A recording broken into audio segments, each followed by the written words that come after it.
사람들은 100세 시대가 축복이라고들 하죠.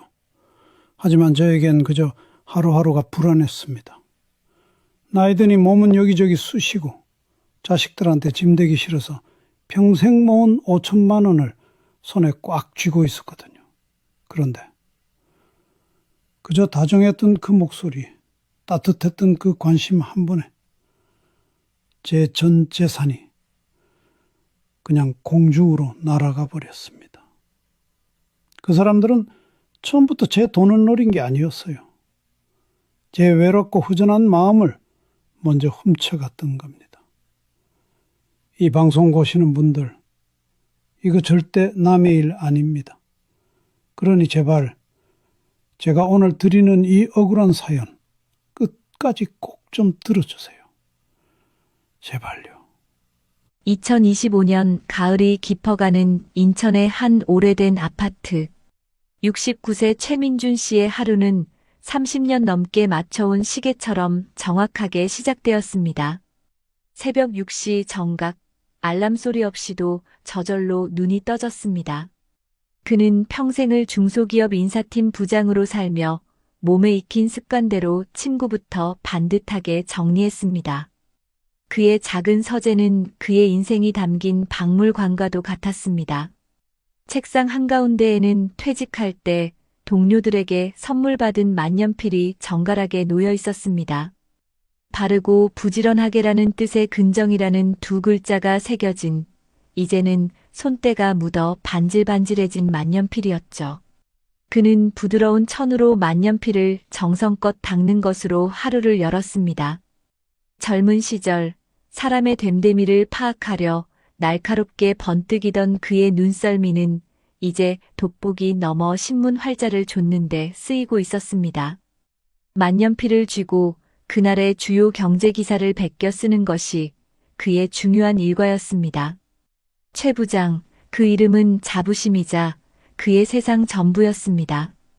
평생 사람을 살피고 평가하고 때로는 매정하게 돌아서야 하는 일을 했습니다. 사람 하나는 제대로 본다는 자부심으로 버텨온 인생이었습니다. 하지만 서재를 나서는 순간 그의 세상은 좁고 고요해졌습니다. 5년 전 아내와 사별하고 하나 있는 아들은 서울에서 재살기 바빴습니다. 이따금 걸려오는 아들의 전화는 늘 짧았습니다. 아버지, 식사는 하셨어요? 별일 없으시죠? 네, 지금 회의 들어가야 해서요. 제가 주말쯤 보고 다시 전화드릴게요. 그 주말이 몇 달째 오지 않고 있다는 걸 애써 모른 척했습니다. 아들 녀석도 먹고 살기 힘든 세상이니까요. 문제는 통장에 찍힌 퇴직금 1억 5천만 원이었습니다. 은행에 넣어두자니 하루가 다르게 오르는 물가에 돈의 가치가 녹아내리는 것만 같았습니다. 뉴스에서는 연일 사상 최악의 고물가, 마이너스 금리 시대의 도래 같은 무서운 말들만 쏟아져 나왔습니다. 30년 넘게 일한 대가가 이대로 쪼그라들어 나중에는 아들에게 손 벌리게 될지도 모른다는 생각에 밤잠을 설치기 일쑤였습니다. 그가 매일 아침 만년필을 들었던 것은 어쩌면 무너지는 현실 속에서 나는 아직 괜찮다는 주문을 외우고 싶었던 건지도 모릅니다. 그 단단하던 일상에 균열이 생긴 것은 동네 복지관에서였습니다. 어르신을 위한 알기 쉬운 경제교실. 시간을 때우러 나간 강좌였지만 내용은 귀에 들어오지 않았습니다. 그때 강연이 끝나고 멍하니 앉아있는 그에게 한 남자가 다가왔습니다. 자신을 한국 시니어 재정연구소 소속의 김진성 팀장이라고 소개한 서글서글한 인상의 젊은이였습니다. 아버님, 강의 내내 꼼꼼히 메모하시는 모습이 정말 인상 깊었습니다. 저희 아버지께서 교직에 계셨는데 아버님의 모습과 참 많이 닮으셨어요. 혹시 실례가 안 된다면 따뜻한 차 한 잔 대접해도 되겠습니까? 김 팀장은 이상한 사람이었습니다. 복지관 근처 찻집에서 그는 투자나 상품 이야기는 한마디도 꺼내지 않았습니다. 대신 최민준 씨의 빛바랜 무용담을 아들처럼 들어주었습니다. 인사팀장으로 일하며 사람 때문에 속 썩었던 이야기, IMF 때 회사를 지키려 동료들을 내보내며 밤새 울었던 이야기까지. 김 팀장은 연신 고개를 끄덕이며 진심으로 감탄했습니다. 아버님, 정말 대단하십니다. 한평생을 그렇게 치열하게 살아오셨군요. 존경스럽습니다. 그 말 한마디에 최민준 씨는 지난 몇 년간 아들에게서도 들어보지 못했던 위로를 받았습니다. 그날 이후 김 팀장은 아들보다 더 자주 전화를 걸어왔습니다. 아버님, 오늘 미세먼지가 심하다는데 외출하지 마세요. 지난번에 허리가 안 좋다고 하셨는데 병원은 다녀오셨어요?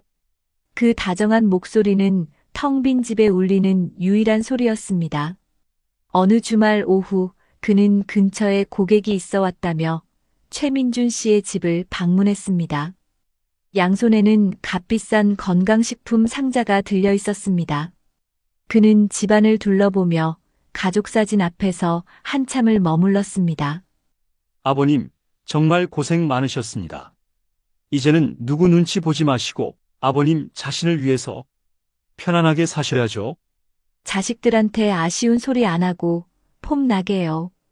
그 말이 최민준 씨의 가슴 가장 아픈 곳을 정확히 찔렀습니다. 평생의 자존심, 아들에게만큼은 짐이 되고 싶지 않았던 마음. 김 팀장은 그걸 귀신같이 알고 있었습니다. 그날 그는 처음으로 특별한 정보라며 서류 가방을 열었습니다. 아주 조심스럽고 은밀하게. 아버님, 이건 저희 연구소에서 최우수 고객님들께만 드리는 비공개 정보입니다. 정부가 신성장 동력으로 지정한 해상풍력에너지 관련 기업이 있는데 아직 상장 전이라 하는 사람만 투자할 수 있습니다. 원금은 저희가 100% 보증하고요. 은행 이자는 비교할 수도 없습니다. 저희 아버지도 작년에 이걸로 재미 보시고 올해는 해외여행 보내드렸습니다. 알아들을 수 없는 영어와 복잡한 도표로 가득한 자료였지만 최민준 씨의 눈에는 자신을 아버님이라 부르며 걱정해주는 김 팀장의 믿음직한 얼굴만 보였습니다. 평생 사람을 의심하는 게 일이었던 인사부장의 감은 완전히 녹슬어버렸습니다. 통장 잔고가 사라지는 공포보다 이 다정한 관심을 잃게 될지도 모른다는 외로움이 더 크게 다가왔습니다. 그날 밤 그는 잠 못 이루고 서재 책상에 앉아 낡은 만년필만 하염없이 만지작거렸습니다. 근정, 바르고 부지런하게 살아온 인생, 그 마무리를 폼나게 하고 싶었습니다. 김 팀장의 제안이 그 마지막 기회처럼 보였습니다. 다음 날 아침 그는 떨리는 손으로 전화기를 들었습니다. 김 팀장, 나 한번 믿어보기로 했네. 그날 오후 그는 현금처럼 바로 인출 가능한 정기예금 2개를 해지했다. 창구 직원이 고객님, 금액이 크신데 투자 목적이시면 꼭 상품 설명서를 확인하시고요라고 말했지만 가는 고개만 끄덕였다. 서류를 들고 나오며 주머니에서 만년필을 꺼냈다. 계약서 하단 투자 위험 고지에 또렷이 서명을 남겼다. 첫 송금은 5천만 원이었다. 김 팀장은 입금 직후 전화를 걸어 아버님, 정말 현명하십니다. 내일자로 우선주 배정을 넣어드리겠습니다라고 힘주어 말했다. 그날 밤 최민준 씨는 오래된 전기포트에 물을 올려 차를 우리며 아들에게 전화를 걸까 말까 망설였다. 잘 되면 말해도 늦지 않다. 그는 통화 기록을 닫고 서재로 돌아가 만년필을 천으로 다시 한번 닦았다. 일주일 뒤 김 팀장은 수익 현황이라는 표를 보냈다. 예상 누적 수익률 7.8%. 초기 배당 잡히면 추가로 넣으시는 분들 많습니다. 말끝마다 아버님을 붙이던 목소리는 다정해졌다. 그는 결국 2번에 나눠 나머지 돈도 보냈다. 총액 1억 5천만 원. 마침내 통장에는 생활비 몇백만 원만 남았다. 그 밤 그는 벽에 기대어 앉아 가족사진 아래에서 한참을 있었다. 둘째 주 월요일 아침 문자 수신이 멈췄다. 회의 중이라 잠시 후 연락드리겠습니다. 그 문자가 마지막이었다. 전화는 통화 중 혹은 전원이 꺼져 있습니다로 돌아왔다. 그는 복지관 안내문에서 본 주소를 찾아 나섰다. 낡은 상가 골목 3층. 간판은 벗겨져 있었고 유리문 안쪽엔 임대문의 종이만 바람에 흔들렸다. 그는 엘리베이터 앞 좁은 복도에서 한동안 움직이지 못했다. 손에 쥔 서류 봉투 위에 만년필이 떨어지며 짧은 금속성 소리가 났다. 오래 쥐어 반질해진 그 만년필은 순간 낯설게 보였다. 제가 뭘 놓친 거죠? 그의 귓가에 스스로의 목소리가 메아리 쳤다. 그는 결국 지구대에 들렀다. 그는 멈췄다. 담당 형사는 최근 같은 유형이 많다며 피해 사실 확인서를 작성했다. 계좌가 얽힌 법인은 이미 해산 공고가 났고 대표 전화는 대포폰이었다. 접근 방식이 교묘합니다. 복지관광자병원 대기실 등에서 상호작용을 쌓고 가족 호칭으로 신뢰를 확보하죠. 그는 고개를 끄덕였다. 형사가 연락망이나 서류 사진을 남겨두신 게 있냐고 묻자 그는 주머니에서 만년필과 함께 접어둔 메모지를 꺼냈다. 날짜, 시각, 대화 요지, 계좌번호. 자필로 빼곡했다. 밤이 깊어 돌아온 집은 넓었다. 부엌 시계 초침이 벽을 두드렸다. 그는 찻잔 옆에 만년필을 눕히고 불을 껐다. 잠결에 아들의 카카오톡 메시지가 떴다. 아버지, 이번 주는 지방 출장이 생겨서요. 다음에 꼭 봬요. 화면이 다시 어두워졌다. 새벽녘 그는 서재 불을 켰다. 비어버린 통장 내역을 인쇄에 모아두고 종이 위에 네모칸을 그리기 시작했다. 입금, 출금, 통화 방문 표제. 맨 윗줄에 강조선. 그는 한 칸씩 날짜를 채우며 손을 멈추지 않았다. 다음 날 그는 복지관 상담 창구에 들러 담당 사회복지사와 마주 앉았다. 혼자서 결정하셨군요. 조심스러운 말이었다. 그는 고개를 끄덕였다. 누가 내 이야기를 이렇게 길게 들어준 게 얼마만인지 몰라요. 그의 목소리는 낮았지만 분명했다. 사회복지사는 일정표를 꺼내 경로당 바둑 모임, 건강체조, 뉴스 읽기 소모임을 표시했다. 같이 가보실래요? 그는 바로 답하지 못했다. 만년필을 돌리다 멈추며 조용히 말했다. 가보겠습니다. 경로당 첫날, 그는 바둑판 앞에서 손을 떨었다. 맞은편 노인은 처음이면 누구나 떤다고 웃었다. 대국이 끝나자 누군가 물었다. 요즘 뉴스 어렵지요? 그는 웃으며 답했다. 그래도 표로 정리하면 또렷해집니다. 그날 저녁 집에 돌아와 그는 아들에게 먼저 전화를 걸었다. 민수야, 오늘은 내가 좋은 곳에 다녀왔어. 통화는 길지 않았지만 이후의 정적은 전과 달랐다. 그는 형사와 연락을 이어갔다. 송금 경로 추적, 관련 계좌 동결 신청, 공동대응센터 신고. 시간이 걸린다고 했다. 그는 이번엔 조급해하지 않기로 마음먹었다. 대신 매일 아침 만년필로 같은 문장을 베껴 썼다. 서두르지 않되 멈추지 않는다. 어느 날 형사가 말했다. 비슷한 피해자분들이 있습니다. 경로당에서 사례를 나눠주실 수 있을까요? 그는 잠시 말이 없었다가 말했다. 제가 할 수 있을까요? 작은 발표는 경로당 강의실에서 열렸다. 그는 스크린 대신 손수 만든 양식 몇 장을 돌렸다. 표의 맨 윗줄엔 붉은 펜으로 적힌 문장 하나. 처음 다가오면 첫 제안은 미룬다. 그는 사건을 시간순으로 정리한 표대로 읽었다. 마지막 장을 넘기며 그는 만년필을 가볍게 들어보였다. 이게 제 직업의 마지막 습관이자 제가 붙들 수 있었던 도구였습니다. 말이 끝나자 앞줄의 한 노인이 손을 들었다. 나도 비슷했소. 다른 사람도 고개를 끄덕였다. 누군가는 웃었고 누군가는 한숨을 쉬었다. 누구도 박수를 크게 치지 않았다. 그러나 흩어지는 사람들의 걸음이 전보다 조금 붙어 다녔다. 복도 끝에서 누군가 그에게 말했다. 다음에 차 한잔 하시지요. 그가 고개를 숙였다.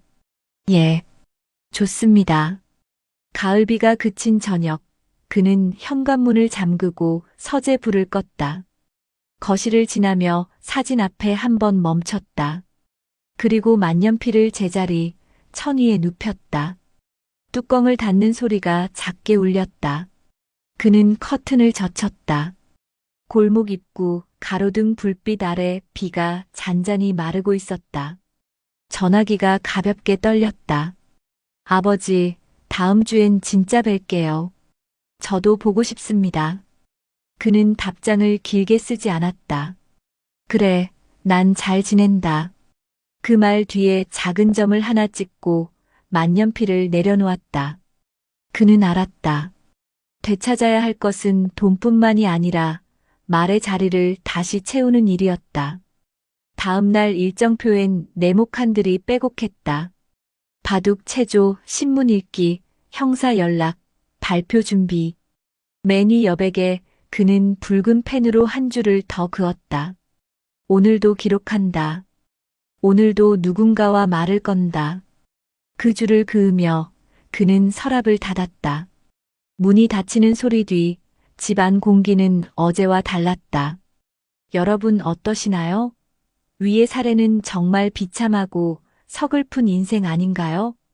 하지만 지금부터 소개해드리는 사례는 정반대의 선택으로 행복한 노후를 보내고 있는 분을 소개해드리겠습니다. 2025년 봄 경기도 성남의 오래된 주택가. 68세 정혜성 씨의 하루는 이웃들의 눈길을 끌 만큼 활기찼습니다. 이른 새벽 6시, 그는 아내와 함께 동네 뒷산을 오르며 하루를 시작했습니다. 오랜 세월 직장에 매여 있던 습관 때문인지 그는 퇴직 후에도 정확한 생활 리듬을 유지했습니다. 정혜성 씨는 국내 굴지의 자동차 부품 회사를 다니다 63세에 정년 퇴직한 뒤 1억 7천만 원의 퇴직금을 받았습니다. 많은 이들이 그 돈을 어디에 굴릴지 고민하며 불안해했지만 그는 퇴직 몇 해 전부터 이미 답을 정해두고 있었습니다. 당장은 유혹이 많을 거야. 하지만 나는 절대 단번에 부풀어 오르는 이야기엔 흔들리지 않는다. 그의 책상 위에는 낡은 가계부가 놓여 있었습니다. 30년 넘게 한 달도 빠지지 않고 손으로 써내려간 수입과 지출 내역. 작은 글씨로 빼곡히 적힌 기록에는 그의 삶이 고스란히 담겨 있었습니다. IMF 외환위기 때 동료들이 빚더미에 앉을 때도 그는 가계부를 붙들며 생활비 10만 원 줄이기 같은 소박한 목표를 세웠습니다. 아내 역시 알뜰살뜰 살림을 꾸리며 그 곁을 지켰습니다. 정혜성 씨에게 가장 큰 무기는 혼자 결정하지 않는다는 원칙이었습니다. 퇴직 후 처음 받은 금융 상담 전화에도 그는 늘 웃으며 말했습니다. 고맙습니다. 그런데 우리 아들과 먼저 상의해 봐야겠어요. 아들은 금융회사에 근무하는 30대 직장인이었습니다. 평소 바쁘게 살았지만 최소한 한 주에 2번은 부모에게 전화를 걸었고 한 달에 한 번은 직접 찾아왔습니다. 그의 관심과 대화가 정혜성 씨를 외로움의 덫에서 멀리 떨어뜨려 주었습니다. 하지만 인생이 언제나 순탄하기만 한 것은 아니었습니다. 문제는 퇴직 직후 밀려드는 불안이었습니다. 뉴스에서는 연일 고물가 시대, 60대 빈곤 가속화라는 자극적인 제목이 쏟아졌습니다. 주변의 몇몇 친구들은 편의점 창업이나 무인 빨래방 투자에 뛰어들었다가 빚더미에 앉는 것을 목격했습니다. 또 어떤 친구는 정부 인증이라는 말을 믿고 수천만 원을 날렸습니다. 정혜성 씨 역시 마음이 흔들리지 않을 수 없었습니다. 어느 날 동네 카페에서 지인에게 들은 말이 그의 귓가에 맴돌았습니다. 요즘 해상풍력, 태양광 쪽이 대세라더라. 나도 퇴직금 반 넣었어. 이번에 대박 나면 애들 집 사주려고 해. 그날 밤 정혜성 씨는 잠을 이루지 못했습니다. 손에 쥔 1억 7천만 원이 그저 은행에 묶여있는 듯한 답답함. 물가는 오르는데 이자는 그대로였으니 불안은 커졌습니다. 아내는 옆에서 조용히 말했습니다. 여보, 당신이 평생 사람 보는 눈은 누구보다 정확했잖아.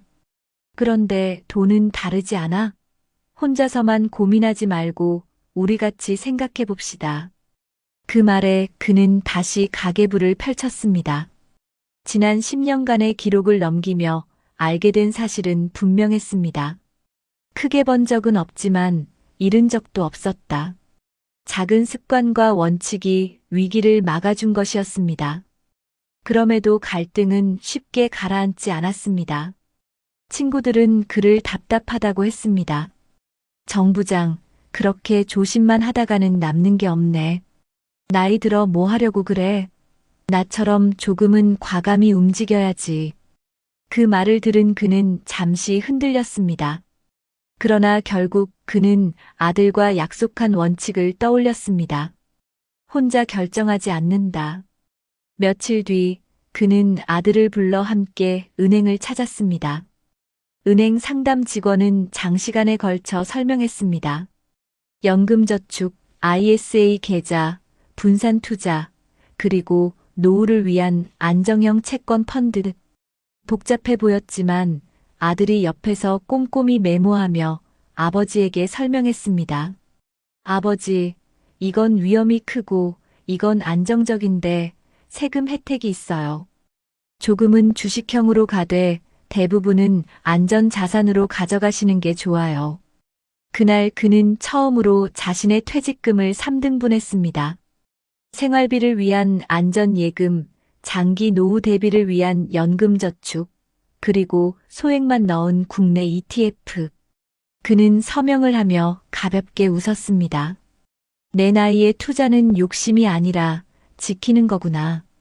하지만 갈등은 여기서 끝이 아니었습니다. 2025년 들어 서울 아파트 가격이 급등락을 반복하면서 몇몇 지인들이 퇴직금을 들고 다시 부동산 투자에 나섰습니다. 카톡방에는 조금만 더 넣으면 한 달에 몇백은 보장된다는 메시지가 도배됐습니다. 그 방에 초대받은 순간 정혜성 씨도 잠시 흔들렸습니다. 그는 결국 아들에게 전화를 걸었습니다. 민수야, 너 친구들도 이런 거 한다는데 나는 어떻게 해야 할까? 아들은 단호하게 말했습니다.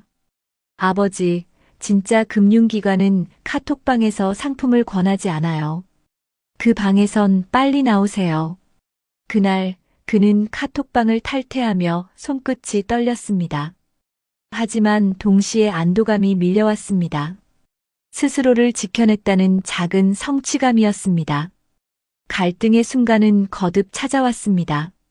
아파트 관리사무소 앞에서 만난 70대 노인은 퇴직금을 모두 날렸다며 탄식했습니다. 그 이야기를 들으며 정혜성 씨는 다시 한번 다짐했습니다. 나는 혼자 결정하지 않는다. 가족과 이웃과 전문가와 함께 간다. 그의 만년필 옆 가계부에는 붉은 펜으로 이렇게 적혀 있었습니다. 돈은 지키는 것, 사람은 함께하는 것. 퇴직 후 세 번째 해가 되던 2025년 여름, 정혜성 씨는 가장 큰 시험을 맞이했습니다. 언론에서는 고령층 금융사기 급증이라는 뉴스가 연일 보도되었고 가까이 지내던 지인이 투자 사기를 당해 순식간에 수억 원을 잃었다는 소식이 들려왔습니다. 불안은 순식간에 그의 마음을 파고들었습니다. 나도 혹시 잘못된 선택을 한 건 아닐까? 지금이라도 더 높은 수익을 찾아 나서야 하는 건 아닐까? 갈등은 오래가지 않았습니다. 어느 날 아파트 경로당에서 열린 모임에서 한 노인이 떨리는 목소리로 자신의 사연을 털어놓았습니다. 나는 아들에게 미안해서 말도 못했는데 전 재산을 다 잃었어. 이제 남은 건 기초연금뿐이야. 그 순간 정혜성 씨는 그토록 조심스러웠던 자신의 선택이 결코 잘못되지 않았음을 확신했습니다. 지키지 못한 돈보다 무너져버린 자존심이 더 아프다는 사실을 눈앞에서 확인했기 때문이었습니다. 집으로 돌아온 그는 오래된 가계부를 펼쳤습니다. 수십 년간 적어온 기록들, IMF 때, 금융위기 때도 꿋꿋이 이어온 습관이 자신을 여기까지 지켜냈다는 걸 새삼 깨달았습니다. 붉은 펜으로 굵게 선을 긋고는 이렇게 적었습니다. 내 노후의 가장 큰 자산은 돈이 아니라 습관과 원칙이다. 이후 그의 생활은 조금씩 달라졌습니다. 매주 2번 아들이 전화를 걸어오는 것만으로도 충분했지만 정혜성 씨는 오히려 먼저 아들에게 전화를 걸었습니다. 오늘은 체조 모임 다녀왔다. 친구들이랑 바둑도 두고 왔어. 아들은 잠시 놀란 듯 하다가 웃었습니다. 아버지, 이제 제가 더 걱정 안 해도 되겠네요. 경로당 활동은 그에게 새로운 활력을 주었습니다. 바둑판 앞에서 진지하게 술을 읽던 그의 표정은 퇴직 전 사무실에서 보고서를 검토하던 때와 다르지 않았습니다. 그러나 이번에는 동료를 평가하거나 압박하는 눈빛이 아니라 함께 웃고 고민을 나누는 따뜻한 시선이었습니다. 매주 수요일에는 복지관 경제 강좌에 참석했습니다. 이번에는 학생이 아니라 강사로서였습니다. 자신이 직접 경험한 금융사기의 유혹, 그리고 그것을 어떻게 피할 수 있었는지를 또래 어르신들에게 설명했습니다. 여러분, 진짜 금융기관은 절대 먼저 찾아오지 않습니다. 그리고 혼자 결정하지 마세요. 자식이나 믿을 만한 지인과 반드시 상의하세요. 저도 처음에는 흔들렸습니다. 하지만 원칙을 지켰기에 지금 이렇게 여러분 앞에 설 수 있는 겁니다. 강의실은 숨죽인 듯 조용했습니다. 몇몇은 눈시울을 붉혔고 누군가는 연신 메모를 했습니다. 강의가 끝난 뒤 한 할머니가 다가와 말했습니다. 정 선생님 덕분에 눈이 뜨였어요. 나도 며칠 전 이상한 전화 받았는데 그냥 흘려버렸거든요. 그런데 오늘 듣고 보니 그게 위험할 뻔한 일이었네요. 그 말에 정혜성 씨는 미소 지었습니다. 퇴직 전 인사팀 부장으로서 사람을 지켜내지 못해 괴로웠던 순간이 많았는데 이제라도 누군가에게 도움이 되는 순간을 맞이한 것이었습니다. 시간은 흘러 2025년 가을, 집 거실벽에 걸린 가족사진 아래에서 그는 아들과 함께 식탁에 앉았습니다. 아들은 아버지의 손을 꼭 잡으며 말했습니다. 아버지, 제가 존경하는 이유가 뭔지 아세요? 돈을 많이 모으셔서가 아니라 끝까지 원칙을 지키신 거예요. 그게 저한테도 가장 큰 가르침이에요. 정혜성 씨는 잠시 말이 없었습니다. 눈가가 젖어드는 걸 들키고 싶지 않아 신문을 들었지만 활자가 흐릿해졌습니다. 그는 천천히 말했다. 민수야, 돈은 결국 쓰고 지나가는 거지만 원칙은 남는다. 내가 지킨 건 그거야. 그의 일상은 화려하지 않았습니다. 그러나 매주 복지관 체조 모임, 경로당 바둑판, 아들과의 전화, 그리고 가계부를 적는 습관이 모여 단단한 삶을 만들었습니다. 그는 더 이상 외롭지 않았습니다. 집안은 여전히 고요했지만 그 고요는 공허가 아닌 평온이었습니다. 여러분, 혹시 남 얘기 같으신가요? 하지만 곰곰이 생각해 보십시오. 누구나 나이를 먹고 언젠가는 혼자가 될 수 있습니다. 그때 지켜줄 수 있는 것은 화려한 투자나 큰 돈이 아니라 평생 이어온 작은 습관과 주변 사람들과의 끈끈한 대화입니다. 정혜성 씨는 퇴직금 1억 7천만 원을 잃지 않았습니다.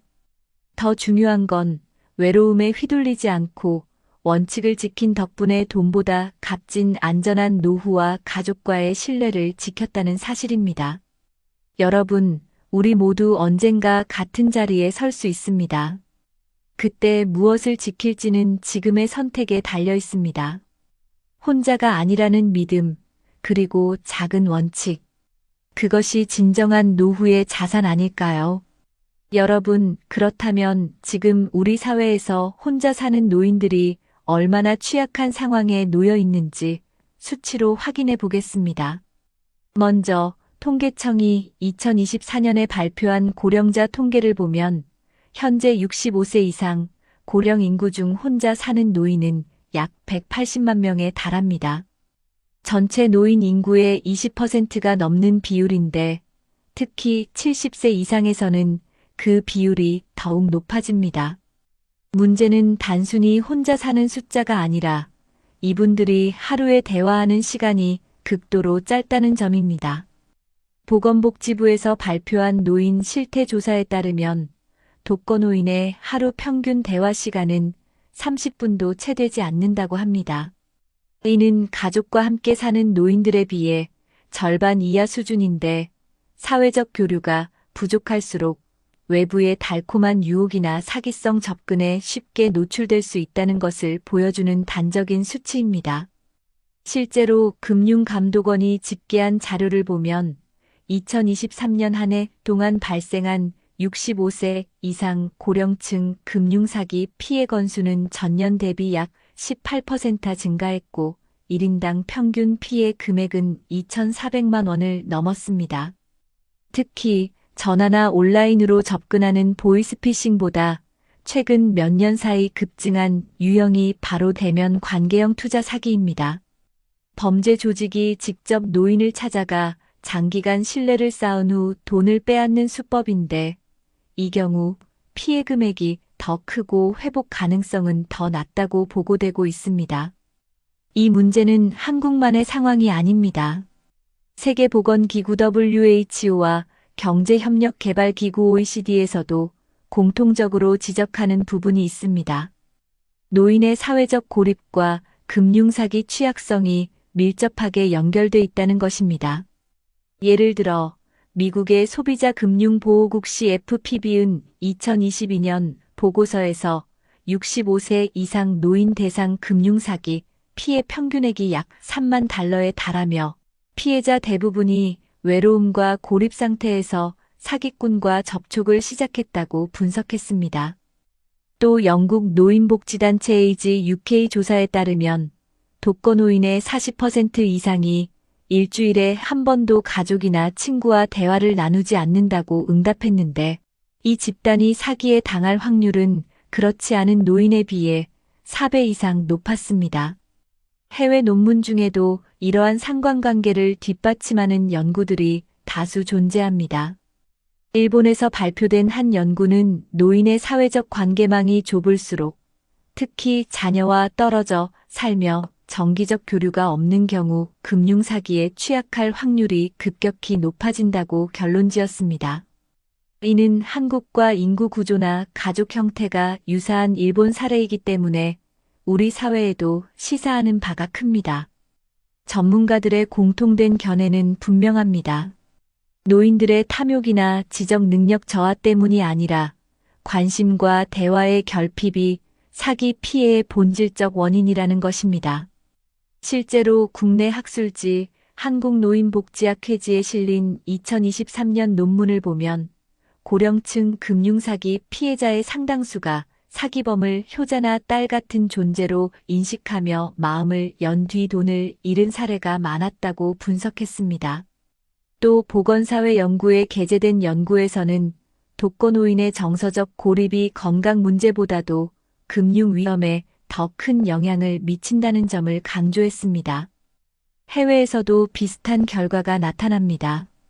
미국 노년학 저널 제런탈러지 저널에 발표된 논문은 노인 금융 사기의 가장 큰 예측 요인은 재정 지식이 아니라 사회적 고립이라고 결론을 내렸습니다.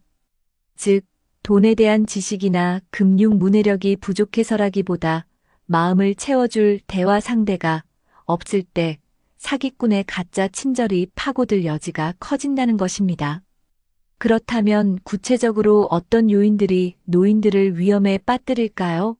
한국형사정책연구원의 보고서에 따르면 첫째는 정보 비대칭입니다. 복잡한 금융상품이나 투자 정보를 혼자 이해하기 어려운 상황에서 누군가 쉽게 설명해 주겠다며 접근하면 경계심이 무너진다는 겁니다. 둘째는 가족과의 거리입니다. 해외에 자녀가 있거나 바쁘다는 이유로 자녀와 연락이 드문 경우 누군가 꾸준히 안부를 묻고 챙겨주면 자연스럽게 신뢰를 느끼게 됩니다. 셋째는 지역사회 참여 부족입니다. 경로당, 복지관, 종교 모임 등 안전한 교류의 장이 없다면 낯선 사람의 접근이 유일한 사회적 관계가 되기 때문에 쉽게 마음을 열 수밖에 없다는 것이죠. 전문가들은 이런 구조적 문제를 해결하려면 금융교육만으로는 부족하다고 말합니다. 물론 기초적인 금융 지식도 필요하지만 그보다 더 중요한 것은 노인들의 사회적 고립을 줄이고 일상적인 대화와 관계망을 확보하는 것이라고 강조합니다. 가족이 일주일에 최소 2번 이상 연락을 하고 이웃이 가끔 안부를 묻는 작은 관심만으로도 사기를 예방할 수 있다는 사실은 여러 통계와 연구에서 반복적으로 확인된 부분입니다. 다시 말해, 외로움이 가장 큰 리스크이고 대화와 관심이 가장 확실한 예방법이라는 것입니다. 여러분, 그렇다면 이런 안타까운 피해를 막기 위해서는 어떤 해결책이 필요할까요? 전문가들은 공통적으로 노인 금융사기 예방의 핵심은 정보보다 관계, 대화보다 연결이라고 강조합니다. 단순히 금융 지식을 전달하는 것을 넘어 고령층이 외로움에 취약하지 않도록 지역 사회와 제도가 함께 안전망을 만들어야 한다는 것이죠. 실제로 보건복지부와 금융감독원은 공동으로 고령층 금융사기 예방 캠페인을 진행하며 시니어 맞춤형 안내 리플렛과 교육 영상을 제작해 배포하고 있습니다. 또 2024년부터 시행된 디지털 취약계층 금융교육 프로그램을 통해 각 지역 시니어 센터와 경로당에서 어르신들이 직접 스마트폰을 활용해 금융기관 고객센터에 문의하는 방법을 실습할 수 있도록 지원하고 있습니다. 서울시는 한 발 더 나아가 어르신 안심통장 제도를 시범 운영 중인데 일정 금액 이상의 송금을 할 경우 자녀나 고호자에게 자동으로 알림이 가는 방식입니다. 실제로 강서구에서는 이 제도를 도입한 뒤 보이스피싱이나 대면 사기 시도가 줄어들었다는 결과가 나왔습니다. 경기도 성남시는 2023년부터 고령층 금융안심지킴이 사업을 통해 은행 창구에서 65세 이상 고객이 고액 인출을 시도할 경우 직원이 추가 확인을 하도록 제도화했는데 이로 인해 실제 피해가 사전에 막힌 사례가 보고되었습니다. 부산시 또한 독거노인 대상 스마트 안부 확인 서비스를 제공하여 일정 시간 전기나 수도 사용량이 없으면 담당 공무원과 연결된 콜센터에서 즉시 확인 전화를 하도록 하고 있습니다.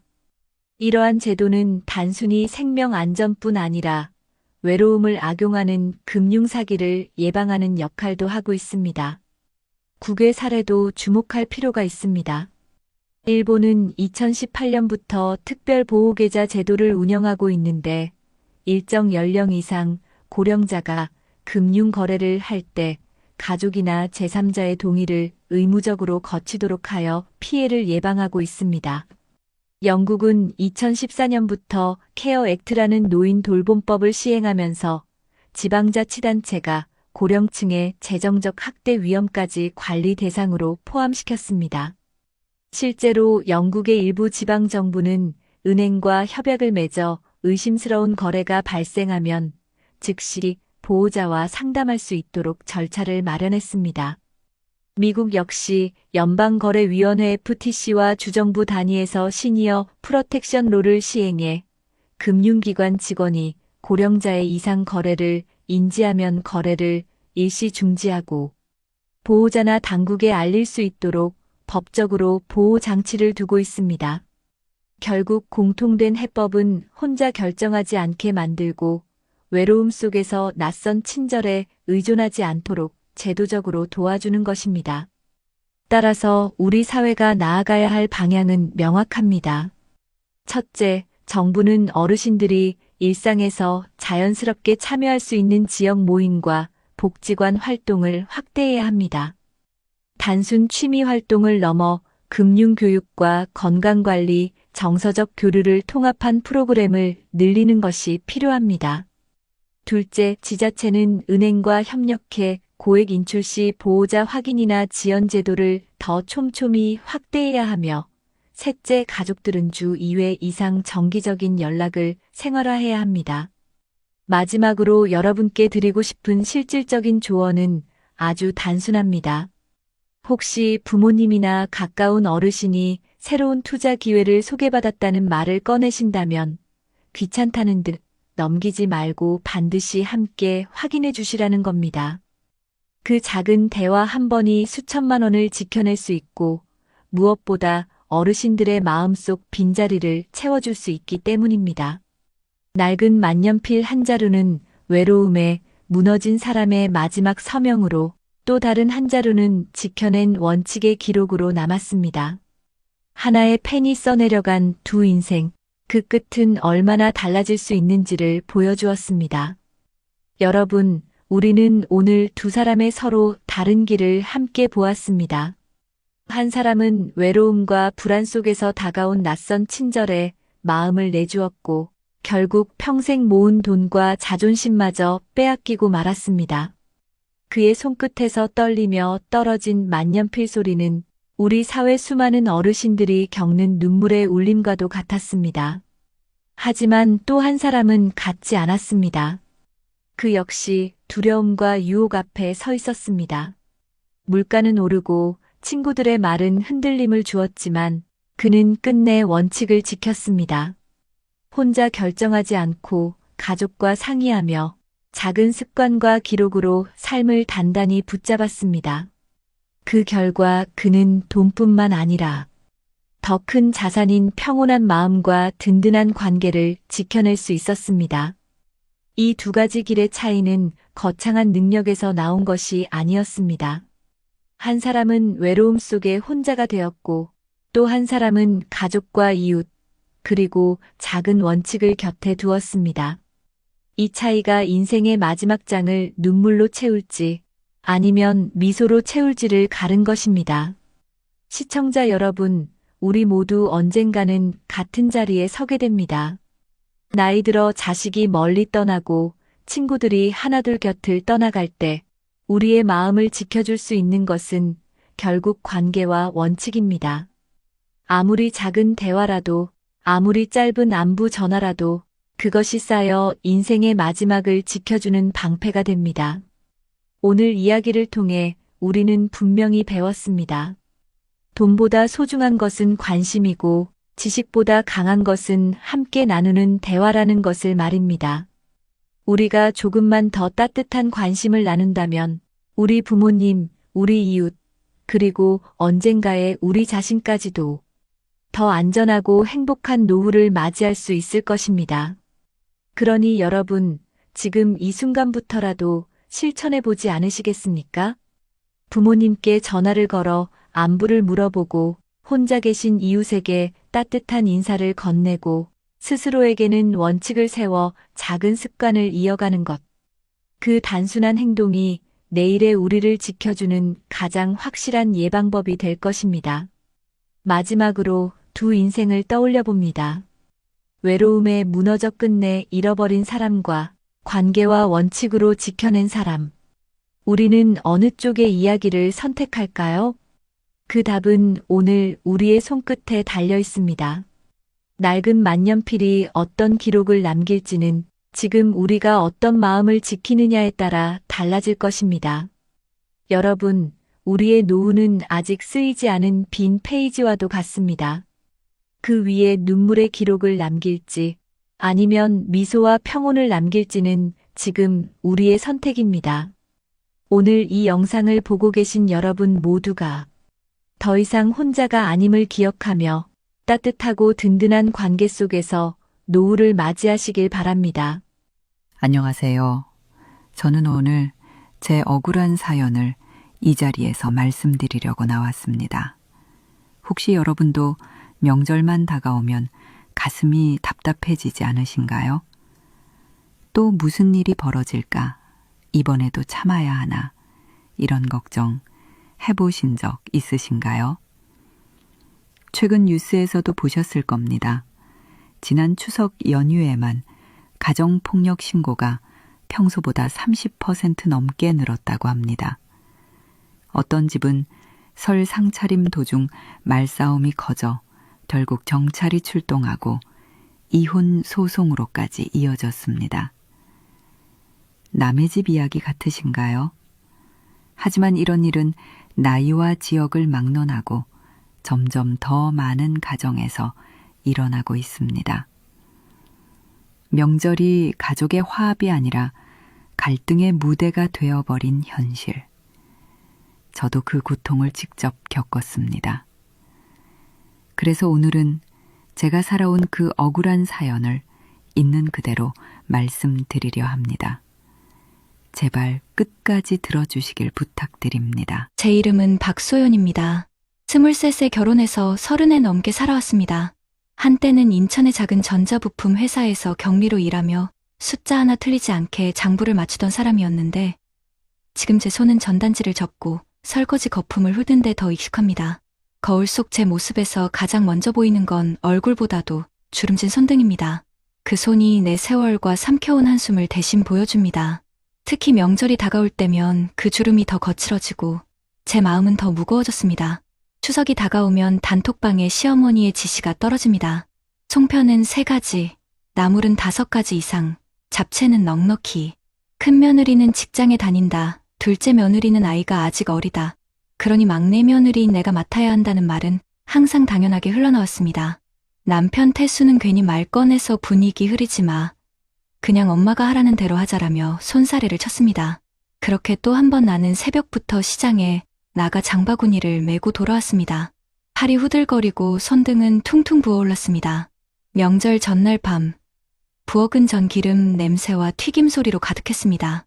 나는 뜨거운 기름 앞에 서서 허리를 굽혔고 남편은 거실 소파에 앉아 텔레비전 뉴스를 보고 있었습니다. 자막에는 추석 물가 상승이라는 글자가 지나갔습니다. 나는 조심스럽게 말했죠. 내일 성묘 갈 때 과일은 태수가 좀 챙겨줘. 그는 리모컨을 만지작거리며 대답했습니다. 그 정도는 내가 해. 넌 숫자 세는 건 잘하잖아. 전개수 세듯이. 그는 농담처럼 웃었지만 나는 웃을 수가 없었습니다. 한때 장부를 책임지던 내 손이 이 집에서는 가장 값싸게 쓰이는 손이라는 사실이 가슴을 저리게 했습니다. 성묘 당일 경기도 양평의 산자락 묘역에 도착했을 때 이미 시누이와 시어머니는 자리를 잡고 있었습니다. 나는 아이스박스와 반찬통을 3번이나 왕복해 옮겼습니다. 숨이 턱에 찼지만 누구도 나를 도와주지 않았습니다. 그때 시어머니는 내 앞치마를 훑어보며 한마디 하셨습니다. 소연아, 잡채가 싱겁네. 간장 좀 더 넣어. 바로 이어 시누이가 거들었습니다. 형님, 당면이 불었어요. 보기에도 그렇잖아요. 나는 젓가락으로 잡채를 다시 비비며 억지 웃음을 지었습니다. 남편은 멀리서 형들과 담소를 나누고 있었고 내게 단 한 번도 시선을 주지 않았습니다. 상차리는 내내 지적은 이어졌습니다. 나물은 오른쪽, 과일은 왼쪽, 저는 색깔 순서대로. 나는 그 지시에 따라 접시를 옮겼습니다. 그때마다 내 손등에 주름이 눈에 들어왔습니다. 오래된 장부처럼 구겨진 그 주름은 나에게 속삭이는 듯했습니다. 언제까지 이렇게 버틸 거냐. 정오 무렵 작은 사건이 벌어졌습니다. 보온통에 담아온 미역국이 이동 중에 살짝 흘러내렸던 겁니다.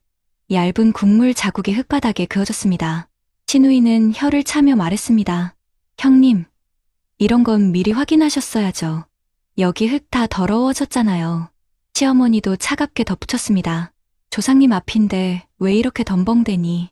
그 말은 내 어깨 위로 무겁게 떨어졌습니다. 남편은 멀찍이서 한마디 던졌습니다. 그러니까 천천히 좀 하라니까. 순간 나는 물티슈를 집어 바닥을 닦았습니다.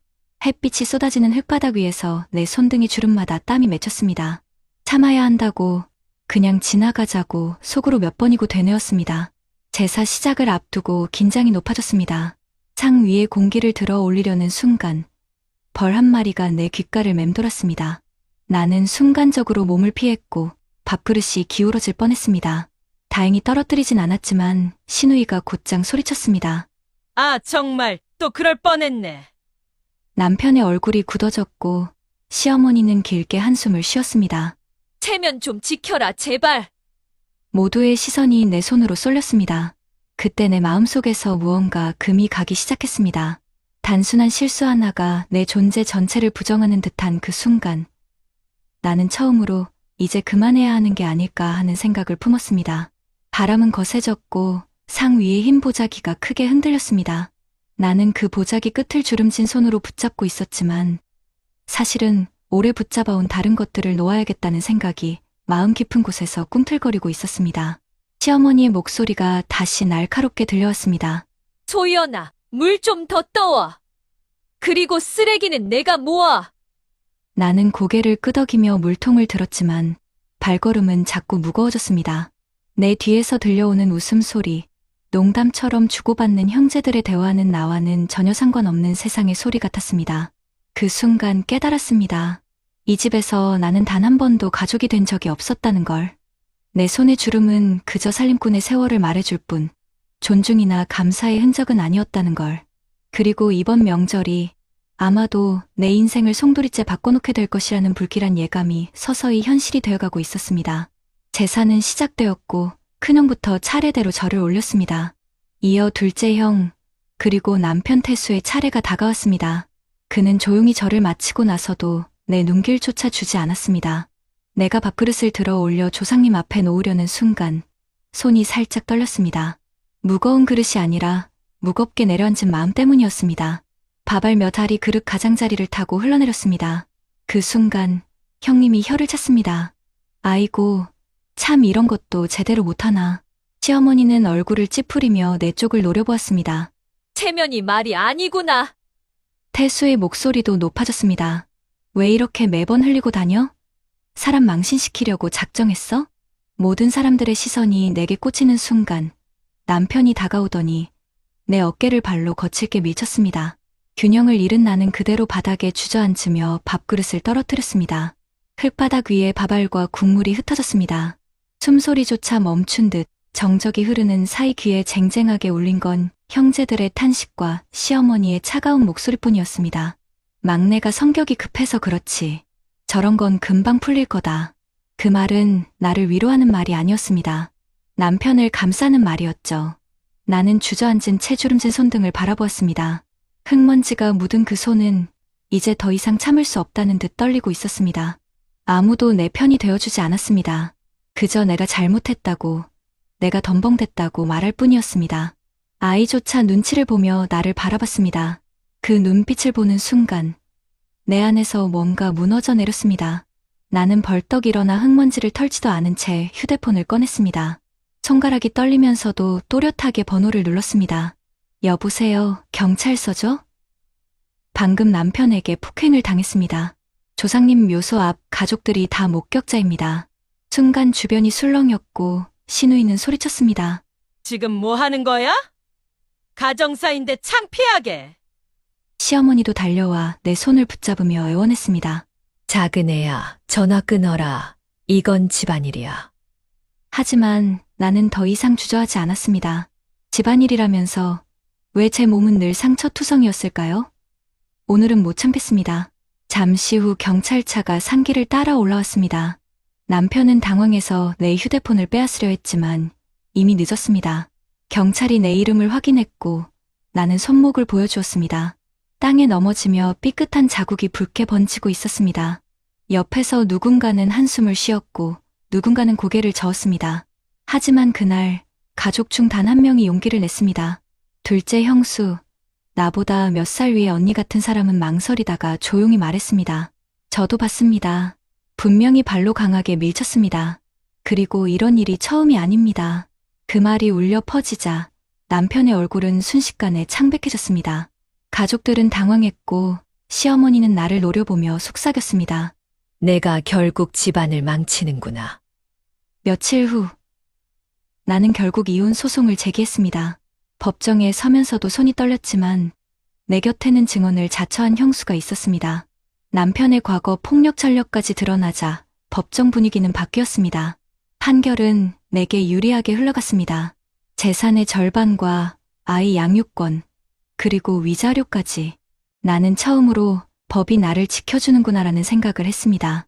그 순간 주름진 내 손이 처음으로 따뜻하게 느껴졌습니다. 스스로를 위해 무언가를 쟁취한 손, 나와 아이를 지켜낸 손이었으니까요. 그러나 남편의 삶은 무너져 내렸습니다. 직장에서도 소문이 퍼졌고 그는 승진해서 밀려났습니다. 결국 스스로 사표를 내고 작은 원룸으로 밀려났습니다. 가족들조차 예전처럼 그를 감싸주지 않았습니다. 그가 잃은 건 재산과 직장뿐만이 아니었습니다. 체면과 신뢰, 그리고 함께 살던 가족까지 모두 잃어버렸습니다. 반면 나는 아이와 함께 작은 아파트로 이사했습니다. 처음엔 막막했지만 여성인력개발센터에서 상담을 받으며 새로운 길을 찾았습니다. 어릴 적부터 꽃을 좋아했던 기억을 떠올리고 플로리스트 과정을 배우기 시작했습니다.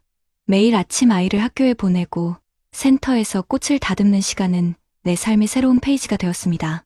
몇 달 만에 자격증을 땄고 작은 꽃집을 열 수 있었습니다. 손님들은 내 꽃을 보고 참 정성이 묻어나네요라며 칭찬했습니다. 그 말 한마디가 지난 세월의 한숨을 덮어주었습니다. 아이도 변했습니다. 아버지 눈치를 보던 아이는 이제 집에서 웃음을 잃지 않았습니다. 엄마, 우리 집이 꽃밭 같아. 그 말에 나는 눈물이 핑 돌았습니다. 내 주름진 손이 이제는 아이의 미래를 위해 꽃을 가꾸고 있었습니다. 명절이 다가와도 두렵지 않았습니다. 더는 비난받는 자리에서 눈치를 보며 서 있지 않아도 되었으니까요. 몇 달 후, 나는 아이와 함께 시아버지 묘소를 찾았습니다. 이번에는 무거운 보자기가 아니라 꽃다발을 들고 갔습니다. 묘소 앞에 꽃을 놓으며 속삭였습니다. 아버님, 이제 저는 제 삶을 살고 있습니다. 손주도 잘 자라고 있으니 걱정하지 마세요. 바람이 불어와 잡초 사이에 작은 들꽃이 흔들렸습니다. 나는 그 모습을 보며 생각했습니다. 잡초를 베어내야 꽃이 핀다. 내 삶도 그렇게 다시 피어났구나. 시청자 여러분, 혹시 명절이 다가올 때마다 가슴이 무거워지지 않으신가요? 혹시 누군가의 눈치를 보며 참고만 살아오지 않으셨나요? 저는 그 길이 얼마나 위험한지, 얼마나 깊은 상처를 남기는지 온몸으로 겪었습니다. 제 이야기가 남 얘기처럼 들리지 않으셨기를 바랍니다. 언젠가 주름진 손으로라도 용기를 내야 할 순간이 옵니다. 제발 그 순간을 놓치지 마시길 바랍니다. 여러분 어떠시나요? 위의 사례는 정말 비참하고 서글픈 인생 아닌가요? 하지만 지금부터 소개해드리는 사례는 정반대의 선택으로 행복한 노후를 보내고 있는 분을 소개해드리겠습니다. 제 이름은 김영우입니다. 올해 64, 서울 성동구의 오래된 아파트에서 아내와 단둘이 살고 있습니다. 38배 동안 대기업 생산관리팀에서 일하다가 2020년에 정년퇴직을 했습니다. 퇴직금은 세후로 1억 6천만 원이 나왔습니다. 동료들 중에는 그 돈으로 치킨집을 하거나 친구 따라 상가 분양에 덜컥 투자한 사람도 있었습니다. 몇몇은 빚을 내서라도 한 방을 노렸고 결국 퇴직 2년 만에 가정이 무너진 경우도 있었습니다. 저는 달랐습니다. 회사에 다니던 시절부터 명절에 모이면 결국 돈 얘기, 건강 얘기 아니하는 걸 뼈저리게 느껴왔기 때문입니다. 아버지는 명절 때마다 소리 내술을 드시고 돈 문제로 작은아버지와 다투셨습니다. 저는 그 장면을 보며 자랐습니다. 그래서 늘 다짐했습니다. 내가 나이 들어 명절을 맞이할 때는 적어도 가족 앞에서 체면 구기는 일은 만들지 말자.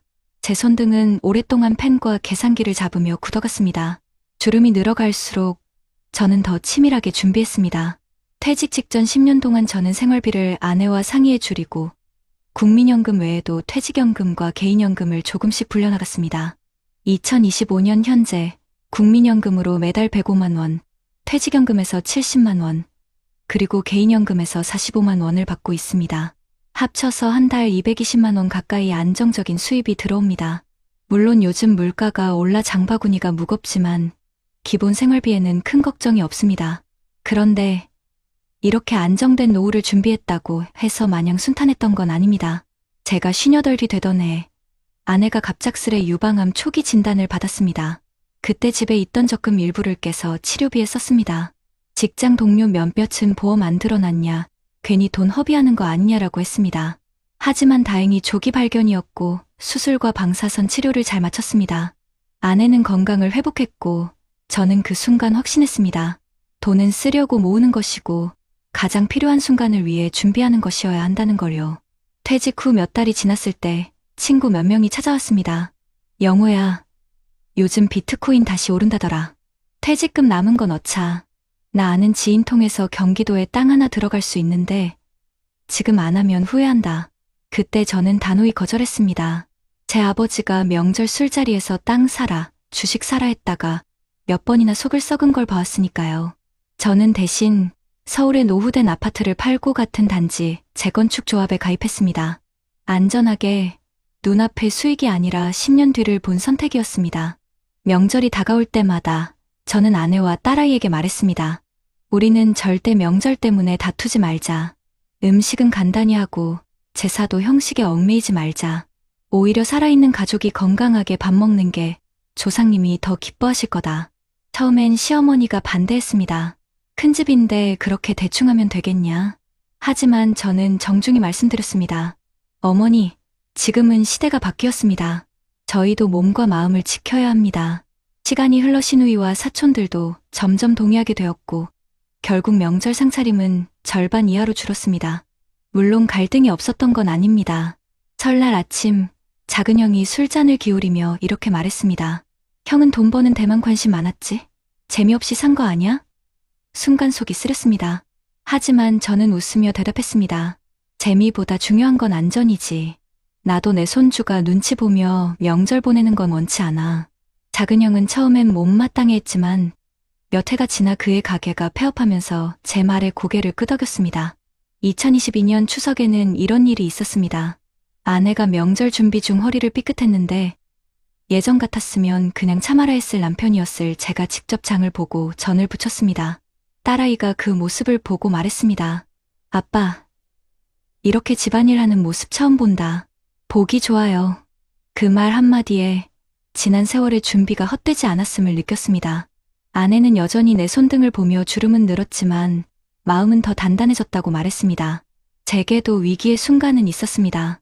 은행 이자가 오르면서 저축의 가치가 줄어들던 때였습니다. 지인들은 빚내서라도 집 두 채는 있어야 한다고 했습니다. 하지만 저는 무리하지 않았습니다.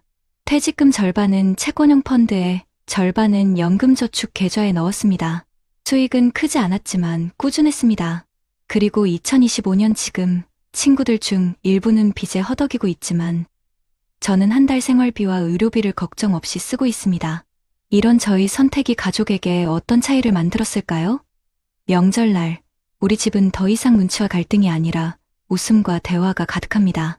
손주들은 할아버지, 할머니 손잡고 한강공원에 나가 연날리고 딸은 제게 농담처럼 말합니다. 아빠, 진짜 준비성갑이네. 덕분에 우리가 이렇게 편한 거잖아. 저는 그 말이 제 인생 최고의 칭찬이라고 생각합니다. 하지만 여기까지 오기까지는 수없이 흔들렸습니다. 친구의 유혹, 가족의 압박, 그리고 내 안의 불안까지. 그럼에도 지켜낸 건 안정이었습니다.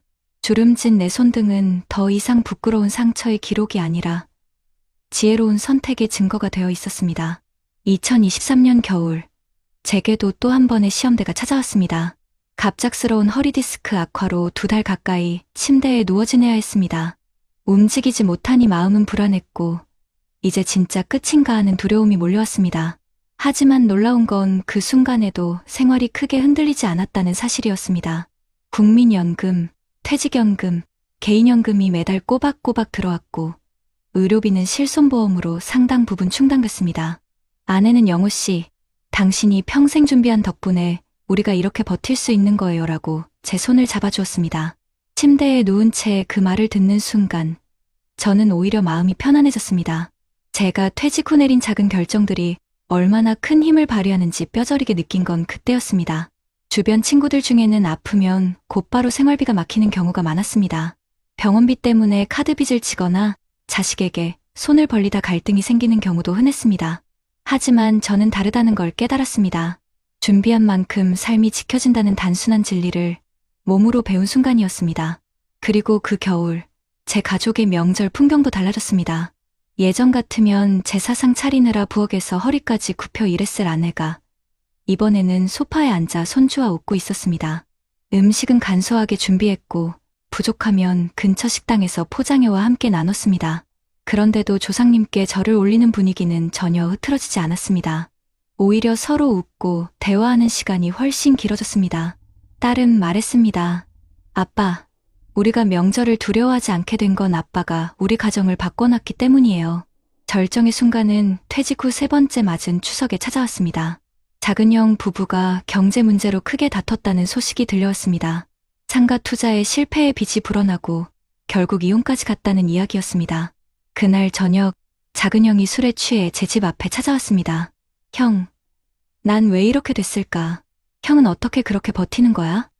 그가 울먹이며 묻는 모습을 보며 저는 지난 세월 제 선택이 옳았음을 다시금 확인했습니다. 저는 그에게 말했습니다. 나는 크게 번 건 없지만 크게 잃지도 않았어. 욕심을 줄이고 안정적인 길을 택했지. 늦지 않았어. 즈음이라도 다시 시작하면 돼.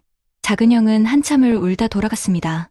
그날 밤, 제 손등의 주름이 유난히 따뜻하게 느껴졌습니다. 그건 단순히 제 삶만을 지킨 것이 아니라 가족들에게 길을 보여주는 표시 같았습니다. 2025년 오늘, 제 하루는 소박하지만 단단합니다. 아침엔 아내와 함께 동네 공원을 산책하고 점심에는 소일거리 삼아 노인복지관에서 회계봉사를 합니다. 저녁이 되면 딸과 손주가 찾아와 함께 밥을 먹습니다. 텔레비전 뉴스에서 은퇴자들의 절반 이상이 생활비 부족으로 힘들다는 기사가 흘러나올 때 저는 가슴이 먹먹해집니다. 왜냐하면 저 역시 준비하지 않았다면 지금 그 통계 속 한 사람이 되어 있었을 테니까요. 저는 더 이상 명절을 두려워하지 않습니다. 가족이 모이면 갈등 대신 대화가 있고 술잔 대신 웃음이 오갑니다. 조상님께 절을 올릴 때도 떳떳합니다. 제가 평생 준비하며 살아왔습니다. 덕분에 제 가족은 오늘도 웃으며 모였습니다. 그렇게 속으로 고백할 수 있으니까요. 여러분, 제 이야기는 특별한 영웅담이 아닙니다. 그냥 평범한 직장인이 욕심을 줄이고 미리 준비한 결과일 뿐입니다. 하지만 그 평범한 선택이 저를 지옥과 천국의 갈림길에서 전혀 다른 길로 이끌었습니다. 혹시 지금도 불안하지 않으신가요? 혹시 내가 준비를 너무 늦게 시작한 건 아닐까 하고 걱정하고 계시진 않나요? 저는 감히 말씀드릴 수 있습니다. 준비는 늦더라도 결코 헛되지 않습니다. 욕심을 버리고 작은 것부터 시작한다면 반드시 길은 열립니다. 저는 지금 주름진 손등을 보며 미소 짓습니다. 그 주름이 지난 세월의 고생이 아니라 지혜의 증거로 남았기 때문입니다. 그리고 제 이야기가 여러분께 작은 용기가 되기를 바랍니다. 준비한 만큼 삶이 달라진다. 이 단순한 진리를 여러분도 꼭 경험하시길 바랍니다. 여러분, 이렇게 보면 준비가 삶의 방향을 정말 바꾼다는 것이 통계에서도 명백히 드러납니다. 예를 들어 한국에서는 2023년 통계청의 고령층 부가 조사 결과 55세에서 79세 사이 인구 10명 중 약 6명이 여전히 지역 내외에서 일하거나 부업을 통하여 일정 소득을 유지하고 있다는 사실이 나왔습니다. 한국리서치 정기조사 여론 속의 여론. 이 수치는 명절 비용이나 의료비, 생활물가 상승 같은 돌발 비용에도 조금 더 버틸 여유가 있음을 시사합니다. 또한 같은 조사에서 응답자 중 상당수가 퇴직 후에도 경제활동을 계속하고 싶다고 답했고, 정년 퇴직 후 동일한 일자리에 재고용되어 일하고 싶다는 의견 역시 높은 비율을 차지했습니다. 한국리서치 정기조사 여론 속의 여론. 이런 현상은 준비된 은퇴자들이 단순히 돈만 갖는 것이 아니라 명절 갈등, 가족 내 감정 부담에서도 일정한 완충막 버퍼를 갖게 해줍니다. 해외 연구에서도 마찬가지입니다. 미국의 2022 피펜 인덱스 조사에 따르면 금융지식 Financial Literacy과 은퇴, 준비 Retirement Readiness가 높은 사람들은 은퇴 후 생활비 충당 능력이 더 높다고 응답한 비율이 그렇지 않은 사람보다 훨씬 높습니다. 예컨대 피펜 지수가 높은 은퇴자들은 은퇴 전 기대하던 생활 수준을 유지하거나 그 이상이라는 응답 비율이 낮은 지수 그룹보다 훨씬 많았습니다. 또 같은 연구에서는 은퇴 준비를 잘했다는 사람들이 월별 예산 조정, 돌발 의료비, 물가 상승 같은 변수에 대한 대비책을 사전에 마련하는 비율이 낮은 준비도를 가진 사람들보다 현저히 높다는 결과도 나왔습니다. 국내에서도 중년기 퇴직 남성 부부의 갈등과 적응 연구에서 중요한 시사점이 발견됩니다. 준비 부족 retirement readiness 부족과 낮은 사회보장 지원이 개인의 스트레스와 가족 갈등을 유발한다는 내용인데, 반대로 연구에서는 은퇴 전 재정적 대비 financial planning가 잘 되어 있을 경우 가족 간 갈등이 유의미하게 적고 정서적 건강 emotional well-being도 더 높다는 상관관계가 보고되었습니다. 한국여성정책연구원, 즉 준비된 은퇴자는 명절이나 대가족 행사 같은 스트레스 요인 앞에서도 감정 폭발보다는 균형 잡힌 대응을 할 가능성이 높다는 것이죠. 또 다른 해외 논문에서는 최근 경험했던 재정적 충격 financial challenges 여부가 은퇴, 계획 retirement planning 및 보유 연금 private pension, 상품 가입 여부와 강한 연관이 있다는 결과가 있었습니다. 16개국 대표 표본을 대상으로 한 연구에서 지난 12개월간 소득 일부를 저축하지 못한 사람들은 은퇴 이후 재정 안정을 주요 관심사로 인식하는 비율이 낮았고, 반대로 저축 가능성이 있었던 집단은 은퇴 준비도, 연금 가입률, 비상시 의료비나 가족 부담에 대한 대비가 훨씬 높았다는 보고입니다. 또한 UBS의 국제 펜션 갭 인덱스 같은 조사에서도 각국에서 자발적 저축 voluntary savings과 연금, 갭 펜션 갭을 줄이는 노력이 잘 되어 있는 나라들에서는 은퇴자들이 소득 대비 지출 압박 financial strain을 느끼는 비율이 낮다는 결과가 나옵니다. 이 모든 통계가 말해주는 것은 위 첫 사례처럼 무계획무 대비 상태였을 때 겪게 되는 고통이 단순한 감정적 고통만이 아니라 실제 명절 갈등, 부부 갈등, 가정폭력 가능성, 생활비 부족, 신체적 질환 악화 등 여러 영역으로 확장된다는 것입니다.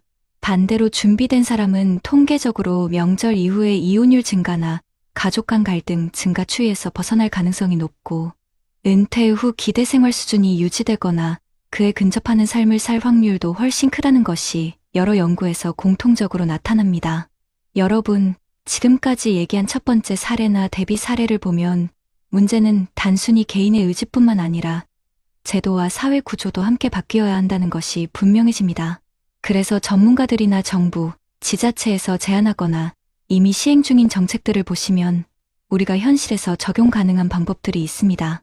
우선 국내에서는 많은 지자체들이 노후 준비 지원 사업 같은 프로그램을 운영하고 있는데, 예를 들어 서울시나 경기도 일부 시군에서는 퇴직자 재취업 및 재능 기부 센터를 통해 은퇴 전후의 교육을 제공하고 연금 및 재정 설계 상담, 건강심리 돌봄 프로그램을 함께 제공함으로써 은퇴 후 삶의 불확실성을 줄이는 데 도움을 주고 있습니다. 또한 정부 차원에서도 국민연금공단이 노후준비 자기주도 프로그램을 운영 중이며, 이 프로그램은 은퇴자 또는 예비 은퇴자를 대상으로 연금 수령 시기 조정, 절세 전략, 투자 상품 분산 등 재정 계획을 세울 수 있게 돕습니다. 이와 같이 공공기관이 재정 설계와 노후 준비에 대한 정보와 지원을 미리 제공해주면 개인이 불필요한 손해를 미연에 방지할 수 있는 거죠. 그리고 지자체 정책 중에서는 장안구나 북구 등 일부 지방자치단체에서 명절 가사 부담 경감 지원 사업을 시범 운영한 곳들이 있습니다.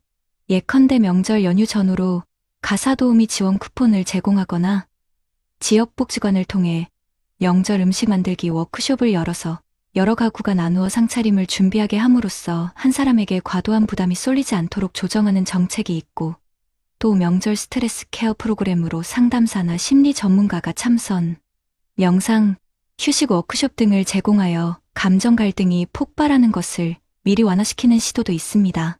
해외에서도 우리나라와 유사한 문화적 가족적 명절 전후 갈등과 은퇴 준비, 미비 문제를 해결하기 위해 효과적인 제도들을 시행하고 있는데요.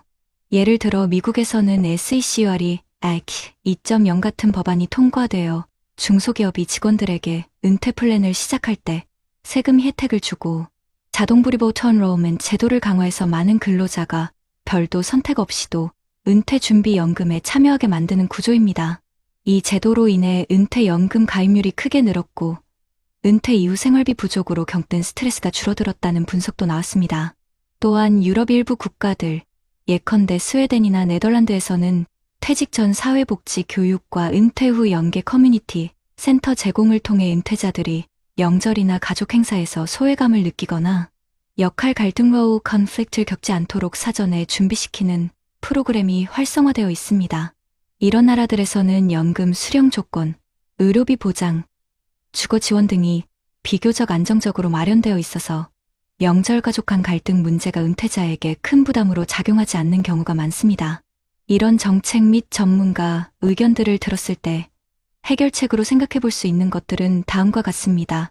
한국 정부 및 지자체 차원에서 은퇴 전 재정교육 및 심리, 돌봄 서비스를 확대하고 은퇴자 또는 예비 은퇴자들이 명절 가사 부담을 나눌 수 있는 커뮤니티 기반의 지원 사업을 의무적으로 마련하는 것, 또한 자동연금 불입 제도를 확대하여 근로자가 따로 선택하지 않아도 은퇴 준비가 체계적으로 시작되도록 하는 법적 기반을 강화하는 것 등이죠.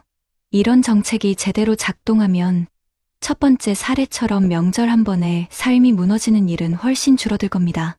여러분도 이 영상 보시면서 내 지역에는 이런 제도가 있나? 내가 받을 수 있는 지원은 무엇인지 한 번쯤 확인해 보셨으면 좋겠습니다. 낡은 만년필 한 자루가 말했습니다. 오늘도 기록하라. 잃은 것을 세지 말고 남은 것을 세어라. 그리고 혼자가 아닌 길 위에서 다시 말을 걸어라. 여러분, 오늘 이야기 속 첫 번째 주인공을 기억하시나요? 평생을 중소기업 인사팀장으로 살아오며 바르고 성실하게 일해온 최민준 씨. 그러나 그는 명절의 고독과 노후 자산관리의 불안 속에서 다정한 말 한마디에 흔들려 전 재산을 잃었습니다. 그의 손끝에 남은 것은 반질반질해진 만년필뿐이었죠. 너무 늦게 깨달은 외로움의 대가였습니다. 반대로 두 번째 주인공은 달랐습니다. 퇴직 후에도 작은 습관을 지키고 제도가 제공하는 교육과 공동체 모임을 활용하며 사람들과 연결된 삶을 선택했습니다. 같은 세대, 같은 시대를 살았지만 서로 다른 선택이 만들어 낸 노후의 풍경은 극명히 달랐습니다. 한 사람은 텅 빈 집에서 무너졌고 또 한 사람은 작은 경로당 바둑판 앞에서 웃음을 되찾았습니다. 사실 우리의 삶은 매일 작은 갈림길 위에 서 있습니다. 오늘은 그냥 혼자 참을까? 아니면 누군가에게 손을 내밀어 볼까? 그 사소한 선택이 10년 뒤, 20년 뒤 우리의 노후를 완전히 바꾸어 놓습니다. 명절 때마다 반복되는 고립과 불평등 속에 주저앉을 수도 있지만 용기를 내어 나도 힘들다고 말하고 제도가 마련한 문을 두드리는 순간 새로운 길이 열립니다. 외로움에 흔들려 모든 것을 잃은 최민준 씨의 만년필 기록처럼 실패도 우리 삶의 일부일 수 있습니다. 하지만 다른 주인공처럼 남은 시간을 지혜롭게 채워간다면 그 기록은 곧 희망의 증거가 됩니다. 여러분, 지금 곁에 있는 만년필 같은 도구는 무엇인가요? 누군가는 오래된 다이어리일 수 있고 누군가는 매일 함께 걷는 친구의 발걸음일 수도 있습니다. 그것이 바로 우리를 지탱해줄 근정진정의 힘입니다.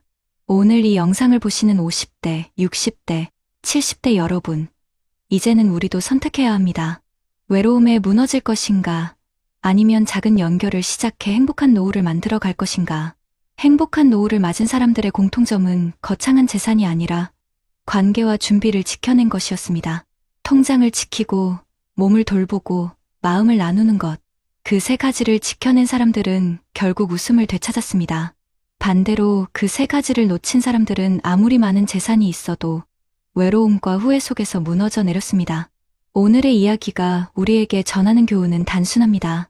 지금이라도 늦지 않았습니다. 혼자가 아니라는 사실을 기억하고 작은 습관을 만들어가는 것. 그것이 바로 우리 모두가 노력해야 할 길입니다. 낡은 만년필이 전하는 한 줄. 오늘도 기록하고 오늘도 누군가에게 말을 건다. 여러분, 우리 모두 그 길 위에서 다시 만나기를 바랍니다. 안녕하세요. 저는 오늘 제 억울한 사연을 이 자리에서 말씀드리려고 나왔습니다. 혹시 여러분도 명절만 다가오면 가슴이 답답해지지 않으신가요? 또 무슨 일이 벌어질까? 이번에도 참아야 하나? 이런 걱정 해보신 적 있으신가요? 최근 뉴스에서도 보셨을 겁니다. 지난 추석 연휴에만 가정폭력 신고가 평소보다 30% 넘게 늘었다고 합니다. 어떤 집은 설 상차림 도중 말싸움이 커져 결국 경찰이 출동하고 이혼 소송으로까지 이어졌습니다. 남의 집 이야기 같으신가요? 하지만 이런 일은 나이와 지역을 막론하고 점점 더 많은 가정에서 일어나고 있습니다. 명절이 가족의 화합이 아니라 갈등의 무대가 되어버린 현실. 저도 그 고통을 직접 겪었습니다. 그래서 오늘은 제가 살아온 그 억울한 사연을 있는 그대로 말씀드리려 합니다. 제발 끝까지 들어주시길 부탁드립니다. 제 이름은 박소연입니다. 23세 결혼해서 30에 넘게 살아왔습니다. 한때는 인천의 작은 전자부품 회사에서 경리로 일하며 숫자 하나 틀리지 않게 장부를 맞추던 사람이었는데 지금 제 손은 전단지를 접고 설거지 거품을 훑는 데 더 익숙합니다. 거울 속 제 모습에서 가장 먼저 보이는 건 얼굴보다도 주름진 손등입니다. 그 손이 내 세월과 삼켜온 한숨을 대신 보여줍니다. 특히 명절이 다가올 때면 그 주름이 더 거칠어지고 제 마음은 더 무거워졌습니다. 추석이 다가오면 단톡방에 시어머니의 지시가 떨어집니다. 송편은 3가지, 나물은 5가지 이상, 잡채는 넉넉히. 큰 며느리는 직장에 다닌다. 둘째 며느리는 아이가 아직 어리다. 그러니 막내 며느리인 내가 맡아야 한다는 말은 항상 당연하게 흘러나왔습니다. 남편 태수는 괜히 말 꺼내서 분위기 흐리지 마. 그냥 엄마가 하라는 대로 하자라며 손사래를 쳤습니다. 그렇게 또 한 번 나는 새벽부터 시장에 나가 장바구니를 메고 돌아왔습니다. 팔이 후들거리고 손등은 퉁퉁 부어올랐습니다. 명절 전날 밤, 부엌은 전기름 냄새와 튀김 소리로 가득했습니다. 나는 뜨거운 기름 앞에 서서 허리를 굽혔고 남편은 거실 소파에 앉아 텔레비전 뉴스를 보고 있었습니다. 자막에는 추석 물가 상승이라는 글자가 지나갔습니다. 나는 조심스럽게 말했죠. 내일 성묘 갈 때 과일은 태수가 좀 챙겨줘. 그는 리모컨을 만지작거리며 대답했습니다. 그 정도는 내가 해. 넌 숫자 세는 건 잘하잖아. 전개수 세듯이. 그는 농담처럼 웃었지만 나는 웃을 수가 없었습니다. 한때 장부를 책임지던 내 손이 이 집에서는 가장 값싸게 쓰이는 손이라는 사실이 가슴을 저리게 했습니다. 성묘 당일 경기도 양평의 산자락 묘역에 도착했을 때 이미 시누이와 시어머니는 자리를 잡고 있었습니다. 나는 아이스박스와 반찬통을 3번이나 왕복해 옮겼습니다. 숨이 턱에 찼지만 누구도 나를 도와주지 않았습니다. 그때 시어머니는 내 앞치마를 훑어보며 한마디 하셨습니다. 소연아, 잡채가 싱겁네. 간장 좀 더 넣어. 바로 이어 시누이가 거들었습니다. 형님, 당면이 불었어요. 보기에도 그렇잖아요. 나는 젓가락으로 잡채를 다시 비비며 억지 웃음을 지었습니다. 남편은 멀리서 형들과 담소를 나누고 있었고 내게 단 한 번도 시선을 주지 않았습니다. 상 차리는 내내 지적은 이어졌습니다. 나물은 오른쪽, 과일은 왼쪽, 저는 색깔 순서대로. 나는 그 지시에 따라 접시를 옮겼습니다. 그때마다 내 손등에 주름이 눈에 들어왔습니다. 오래된 장부처럼 구겨진 그 주름은 나에게 속삭이는 듯했습니다. 언제까지 이렇게 버틸 거냐. 정오 무렵 작은 사건이 벌어졌습니다. 보온통에 담아온 미역국이 이동 중에 살짝 흘러내렸던 겁니다. 얇은 국물 자국이 흙바닥에 그어졌습니다. 시누이는 혀를 차며 말했습니다. 형님, 이런 건 미리 확인하셨어야죠. 여기 흙 다 더러워졌잖아요. 시어머니도 차갑게 덧붙였습니다. 조상님 앞인데 왜 이렇게 덤벙대니? 그 말은 내 어깨 위로 무겁게 떨어졌습니다. 남편은 멀찍이서 한마디 던졌습니다. 그러니까 천천히 좀 하라니까. 순간 나는 물티슈를 집어 바닥을 닦았습니다. 햇빛이 쏟아지는 흙바닥 위에서 내 손등의 주름마다 땀이 맺혔습니다. 참아야 한다고, 그냥 지나가자고 속으로 몇 번이고 되뇌었습니다. 제사 시작을 앞두고 긴장이 높아졌습니다. 상 위에 공기를 들어 올리려는 순간 벌 한 마리가 내 귓가를 맴돌았습니다. 나는 순간적으로 몸을 피했고 밥그릇이 기울어질 뻔했습니다. 다행히 떨어뜨리진 않았지만 시누이가 곧장 소리쳤습니다. 아, 정말 또 그럴 뻔했네. 남편의 얼굴이 굳어졌고 시어머니는 길게 한숨을 쉬었습니다. 체면 좀 지켜라, 제발. 모두의 시선이 내 손으로 쏠렸습니다. 그때 내 마음속에서 무언가 금이 가기 시작했습니다. 단순한 실수 하나가 내 존재 전체를 부정하는 듯한 그 순간, 나는 처음으로 이제 그만해야 하는 게 아닐까 하는 생각을 품었습니다. 바람은 거세졌고 상 위의 흰 보자기가 크게 흔들렸습니다. 나는 그 보자기 끝을 주름진 손으로 붙잡고 있었지만 사실은 오래 붙잡아온 다른 것들을 놓아야겠다는 생각이 마음 깊은 곳에서 꿈틀거리고 있었습니다. 시어머니의 목소리가 다시 날카롭게 들려왔습니다. 소연아, 물 좀 더 떠와. 그리고 쓰레기는 내가 모아. 나는 고개를 끄덕이며 물통을 들었지만 발걸음은 자꾸 무거워졌습니다. 내 뒤에서 들려오는 웃음소리, 농담처럼 주고받는 형제들의 대화는 나와는 전혀 상관없는 세상의 소리 같았습니다. 그 순간 깨달았습니다. 이 집에서 나는 단 한 번도 가족이 된 적이 없었다는 걸. 내 손의 주름은 그저 살림꾼의 세월을 말해줄 뿐 존중이나 감사의 흔적은 아니었다는 걸. 그리고 이번 명절이 아마도 내 인생을 송두리째 바꿔놓게 될 것이라는 불길한 예감이 서서히 현실이 되어가고 있었습니다. 제사는 시작되었고 큰형부터 차례대로 절을 올렸습니다. 이어 둘째 형, 그리고 남편 태수의 차례가 다가왔습니다. 그는 조용히 절을 마치고 나서도 내 눈길조차 주지 않았습니다. 내가 밥그릇을 들어 올려 조상님 앞에 놓으려는 순간 손이 살짝 떨렸습니다. 무거운 그릇이 아니라 무겁게 내려앉은 마음 때문이었습니다. 밥알 몇 알이 그릇 가장자리를 타고 흘러내렸습니다. 그 순간 형님이 혀를 찼습니다. 아이고, 참 이런 것도 제대로 못하나. 시어머니는 얼굴을 찌푸리며 내 쪽을 노려보았습니다. 체면이 말이 아니구나. 태수의 목소리도 높아졌습니다. 왜 이렇게 매번 흘리고 다녀? 사람 망신시키려고 작정했어? 모든 사람들의 시선이 내게 꽂히는 순간 남편이 다가오더니 내 어깨를 발로 거칠게 밀쳤습니다. 균형을 잃은 나는 그대로 바닥에 주저앉으며 밥그릇을 떨어뜨렸습니다. 흙바닥 위에 밥알과 국물이 흩어졌습니다.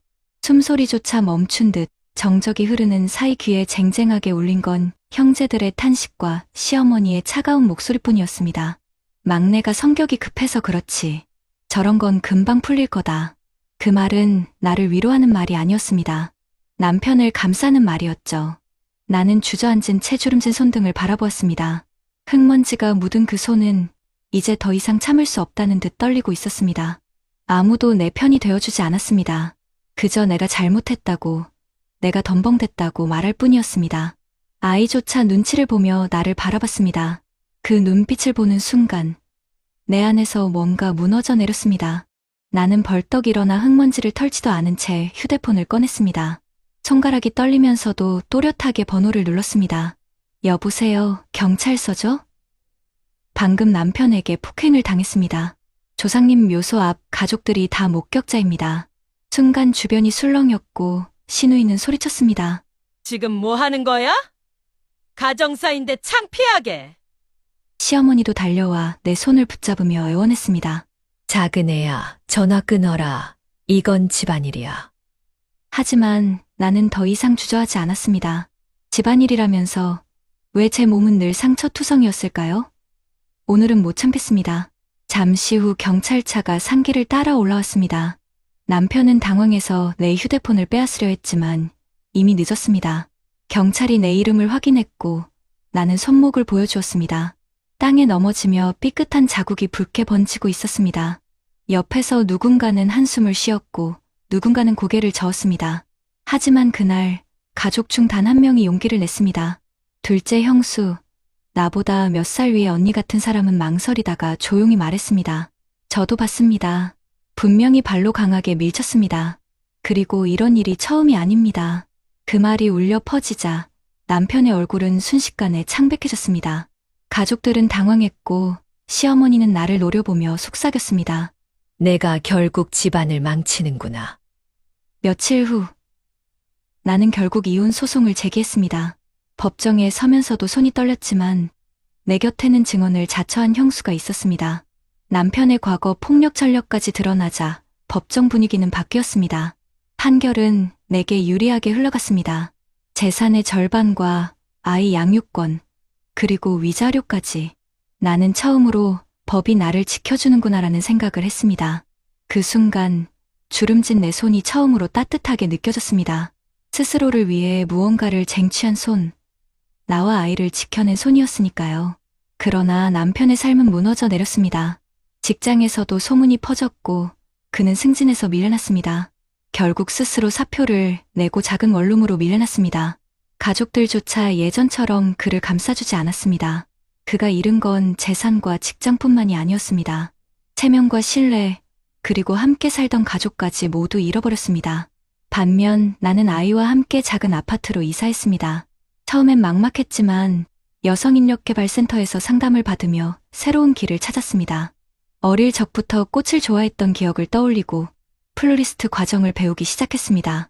매일 아침 아이를 학교에 보내고 센터에서 꽃을 다듬는 시간은 내 삶의 새로운 페이지가 되었습니다. 몇 달 만에 자격증을 땄고 작은 꽃집을 열 수 있었습니다. 손님들은 내 꽃을 보고 참 정성이 묻어나네요라며 칭찬했습니다. 그 말 한마디가 지난 세월의 한숨을 덮어주었습니다. 아이도 변했습니다. 아버지 눈치를 보던 아이는 이제 집에서 웃음을 잃지 않았습니다. 엄마, 우리 집이 꽃밭 같아. 그 말에 나는 눈물이 핑 돌았습니다. 내 주름진 손이 이제는 아이의 미래를 위해 꽃을 가꾸고 있었습니다. 명절이 다가와도 두렵지 않았습니다. 더는 비난받는 자리에서 눈치를 보며 서 있지 않아도 되었으니까요. 몇 달 후, 나는 아이와 함께 시아버지 묘소를 찾았습니다. 이번에는 무거운 보자기가 아니라 꽃다발을 들고 갔습니다. 묘소 앞에 꽃을 놓으며 속삭였습니다. 아버님, 이제 저는 제 삶을 살고 있습니다. 손주도 잘 자라고 있으니 걱정하지 마세요. 바람이 불어와 잡초 사이에 작은 들꽃이 흔들렸습니다. 나는 그 모습을 보며 생각했습니다. 잡초를 베어내야 꽃이 핀다. 내 삶도 그렇게 다시 피어났구나. 시청자 여러분, 혹시 명절이 다가올 때마다 가슴이 무거워지지 않으신가요? 혹시 누군가의 눈치를 보며 참고만 살아오지 않으셨나요? 저는 그 길이 얼마나 위험한지, 얼마나 깊은 상처를 남기는지 온몸으로 겪었습니다. 제 이야기가 남 얘기처럼 들리지 않으셨기를 바랍니다. 언젠가 주름진 손으로라도 용기를 내야 할 순간이 옵니다. 제발 그 순간을 놓치지 마시길 바랍니다. 여러분 어떠시나요? 위의 사례는 정말 비참하고 서글픈 인생 아닌가요? 하지만 지금부터 소개해드리는 사례는 정반대의 선택으로 행복한 노후를 보내고 있는 분을 소개해드리겠습니다. 제 이름은 김영우입니다. 올해 64, 서울 성동구의 오래된 아파트에서 아내와 단둘이 살고 있습니다. 38배 동안 대기업 생산관리팀에서 일하다가 2020년에 정년퇴직을 했습니다. 퇴직금은 세후로 1억 6천만 원이 나왔습니다. 동료들 중에는 그 돈으로 치킨집을 하거나 친구 따라 상가 분양에 덜컥 투자한 사람도 있었습니다. 몇몇은 빚을 내서라도 한 방을 노렸고 결국 퇴직 2년 만에 가정이 무너진 경우도 있었습니다. 저는 달랐습니다. 회사에 다니던 시절부터 명절에 모이면 결국 돈 얘기, 건강 얘기 아니하는 걸 뼈저리게 느껴왔기 때문입니다. 아버지는 명절 때마다 소리 내술을 드시고 돈 문제로 작은아버지와 다투셨습니다. 저는 그 장면을 보며 자랐습니다. 그래서 늘 다짐했습니다. 내가 나이 들어 명절을 맞이할 때는 적어도 가족 앞에서 체면 구기는 일은 만들지 말자. 제 손등은 오랫동안 펜과 계산기를 잡으며 굳어갔습니다. 주름이 늘어갈수록 저는 더 치밀하게 준비했습니다. 퇴직 직전 10년 동안 저는 생활비를 아내와 상의해 줄이고 국민연금 외에도 퇴직연금과 개인연금을 조금씩 불려나갔습니다. 2025년 현재 국민연금으로 매달 105만 원, 퇴직연금에서 70만 원, 그리고 개인연금에서 45만 원을 받고 있습니다. 합쳐서 한 달 220만 원 가까이 안정적인 수입이 들어옵니다. 물론 요즘 물가가 올라 장바구니가 무겁지만 기본 생활비에는 큰 걱정이 없습니다. 그런데 이렇게 안정된 노후를 준비했다고 해서 마냥 순탄했던 건 아닙니다. 제가 58이 되던 해 아내가 갑작스레 유방암 초기 진단을 받았습니다. 그때 집에 있던 적금 일부를 깨서 치료비에 썼습니다.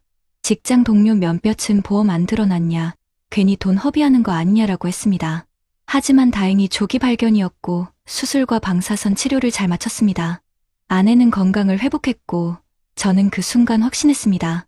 돈은 쓰려고 모으는 것이고 가장 필요한 순간을 위해 준비하는 것이어야 한다는 걸요.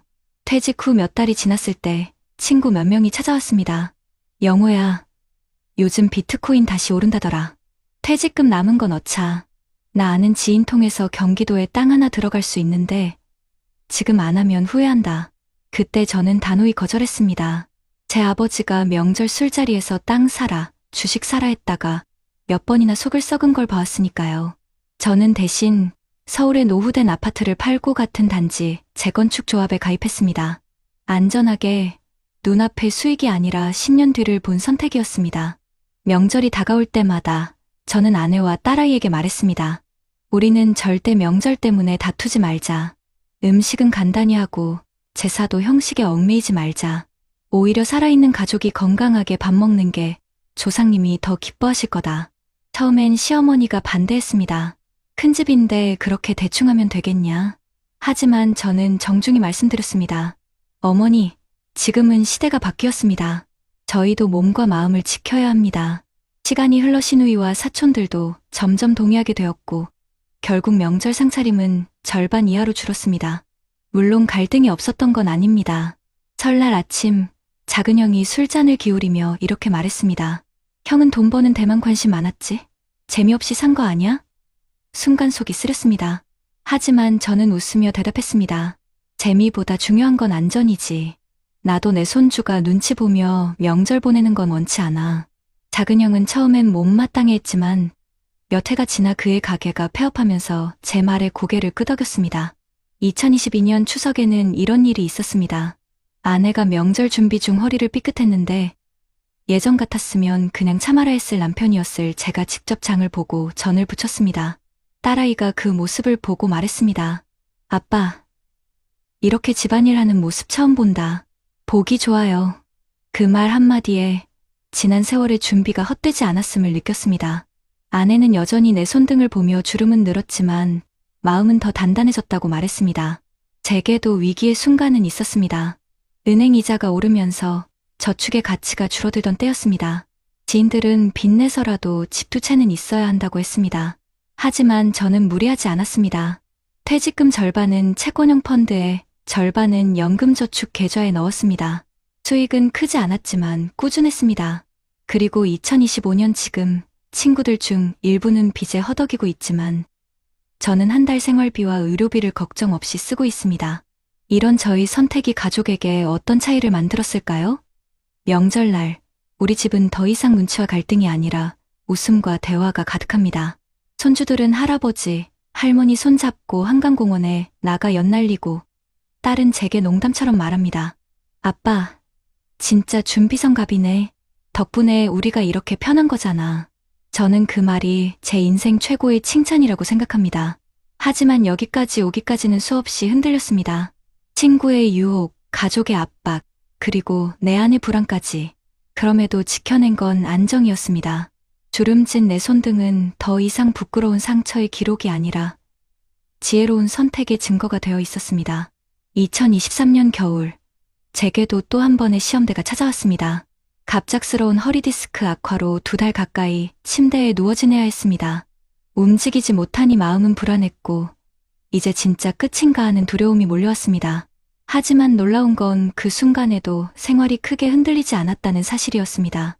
국민연금, 퇴직연금, 개인연금이 매달 꼬박꼬박 들어왔고 의료비는 실손보험으로 상당 부분 충당됐습니다. 아내는 영호 씨, 당신이 평생 준비한 덕분에 우리가 이렇게 버틸 수 있는 거예요 라고 제 손을 잡아주었습니다. 침대에 누운 채 그 말을 듣는 순간 저는 오히려 마음이 편안해졌습니다. 제가 퇴직 후 내린 작은 결정들이 얼마나 큰 힘을 발휘하는지 뼈저리게 느낀 건 그때였습니다. 주변 친구들 중에는 아프면 곧바로 생활비가 막히는 경우가 많았습니다. 병원비 때문에 카드빚을 지거나 자식에게 손을 벌리다 갈등이 생기는 경우도 흔했습니다. 하지만 저는 다르다는 걸 깨달았습니다. 준비한 만큼 삶이 지켜진다는 단순한 진리를 몸으로 배운 순간이었습니다. 그리고 그 겨울, 제 가족의 명절 풍경도 달라졌습니다.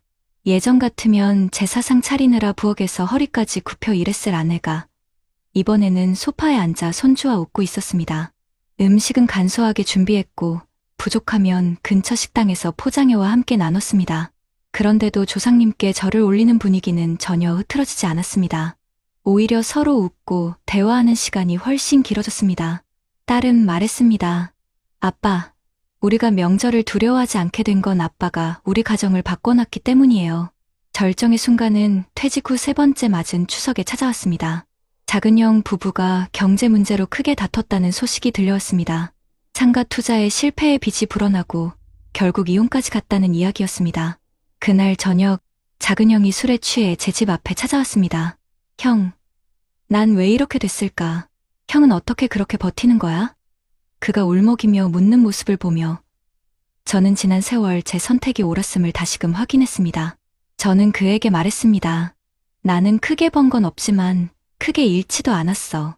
욕심을 줄이고 안정적인 길을 택했지. 늦지 않았어.